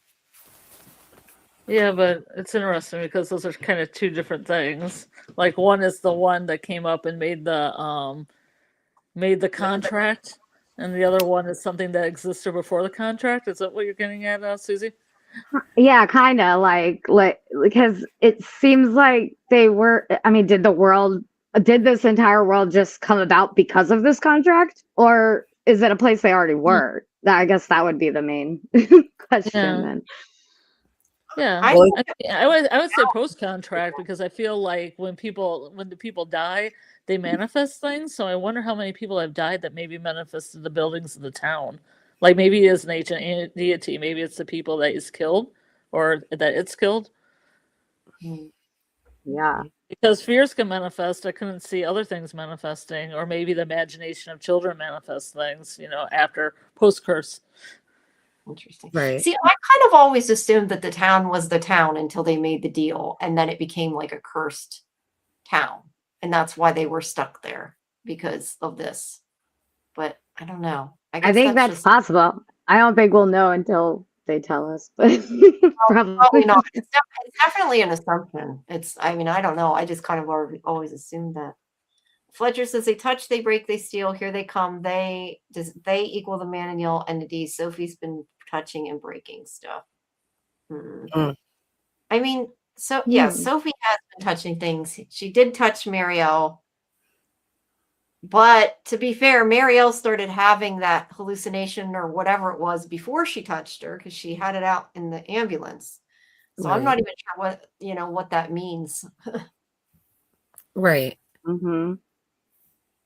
And there was going through the radio there, and I like wrote down all the numbers that were on the radio, and a bunch of there were definitely not dates because there was one that's like 488, 4888, and then others that were in 7,000s. I cannot figure out what those numbers could represent, but it's almost like, and it wouldn't be the first time that we've seen, whether it feels like it would be the man in yellow entity putting that onto Marielle, but it's not the first time we've seen something come through radios and telephones that aren't actually hooked up to anything in the show. So it's interesting, like, is that a way that the man in yellow can transfer things, or is it something else? It feels like it must be. Do you ever think we're going to get an answer to who moved stuff around that book and the poltergeist activity? Because it never got an answer. Probably eventually. I just think it was like right now the least, like one of the less important things, maybe. I don't know. Because you're right. They never mentioned it again, and they probably should have. But Right. It feels like it's either Jim or Julie, and because of that, whatever answers like what's going on with Jim or Julie's story walking as it continues will kind of lead to the answer. You know what I mean? Maybe, but I feel like it's not Julie because why would she be invisible? Like we see her when she story walks. Getting out of the loop. Getting pulled back out of the loop. I don't know. Maybe it's Eloise now. And I'm joking. I don't know. Yeah, You're I don't correct, know. MG. I assume eventually we'll know. And I forgot what else I was going to say because it went bye-bye. Let's see. I'm saying 1609 was the only date that matched because of the sacrifice. Yeah, the date, they definitely, the numbers on the radio didn't all match dates. I know we had talked about that because right. When I tried to get screen captures, they didn't all match. The one did. 1609 was the only one that was one of the dates. Yeah, 100%. Yeah. I'm looking at it. There's one that was close, but it was still off. Yeah, there was one that was close, but it was still off by a decade. It was what, 1762, it said? Something like that, yeah. Let's see. It was 1609, 7609, 1608, 4888, 1762, and 7952. Yeah, completely random. Fletcher, the meaning of the liver specifically, is there any important meaning that we could use on the show since many all love liver? I don't know. To me, the only thing that ever was about the liver was the whole bile thing. But then somebody said, I thought the liver made bile, but maybe that isn't even true from what somebody else said. So I don't know. I know that most animals, when they kill their prey, the liver is one of the first things that they eat. That's where they get all the nutrients from. And a lot of ancient civilizations saw that or figured that out, and they thought it was a way to the afterlife. The Greeks, that's why haggis is like such a big thing in the Celtic, Scottish, Irish like culture, I guess. And I think the Egyptians too. We're big on the liver. That's the stomach. Haggis is the stomach. Yeah. Yes, that's what I thought, that bile was produced in the liver. I just am going by X-Files. I don't know. All right, guys. Well, we are at 3 hours. I am hurting, and I kind of think I'm about tapped out. But we will be back tomorrow with trivia. Yay. So make sure you guys join us again at 10 Eastern tomorrow. I will probably not get it scheduled till tomorrow when I get up, but I will get it scheduled. We're going to do trivia. We'll probably do some more bingo trivia maybe. And yeah, it'll be our... I hope people like the bingo trivia. If you guys like that at all. I think it was fun. I liked it. I enjoyed it. I loved it. Good. It was a lot I of love fun. Any kind Thanks, of guys. trivia is wonderful. And I Thank love your you. bingo cards. Aw, thanks. I appreciate you doing that, Scarlett. That's awesome. But yeah, we'll do that tomorrow. And then also, guys, just a reminder, June 3rd, 7 p.m. Eastern is Liz Saunders. And you still can send questions for Julia Doyle, who plays Sophia, if you put them in Discord, because that's on Tuesday evening. And we will try to ask them all. We're getting a longer interview, even if it's not live. So we should get through everybody's questions. So make sure you put them in Discord. And if you're not a member, please join. You can get our schedule and talk to us and all kinds of stuff. And also Vigo, his interview for Vigo Handbelt, who played Young Jade, will be up soon. I had intended it before tonight, but it's at this point going to be probably tomorrow. That'll go up soon. And if you are a Survivor or above tier member, I will release it a little bit early to you. It should be out tomorrow, assuming that I can get it edited and nothing goes wrong. And I want to thank anybody who's in the chat or anybody on Discord that hears this for the submitted questions. I use a lot of your submitted questions, and I thank each and every one of you. Yes, thank you for sending us Thank all the you. questions. We go. We appreciate it. And yeah, now you can send questions for Julia and do that as well. Yeah, she's creepy as fuck.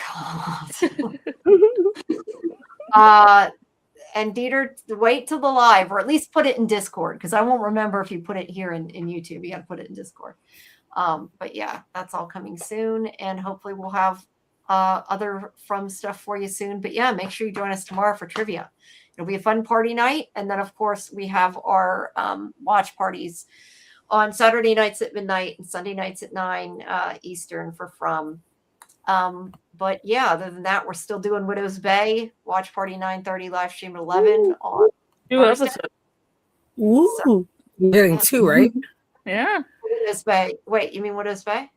Yeah. Yeah, that's right. There's 2 episodes coming for Widow's Bay, so there's that too. Thanks, Fletcher. And I'm sorry, you guys. I'm kind of wrapping it up. I was out. Oh, that's okay. That's My fine. head hurts. Plenty of hours. Yeah, it's a lot.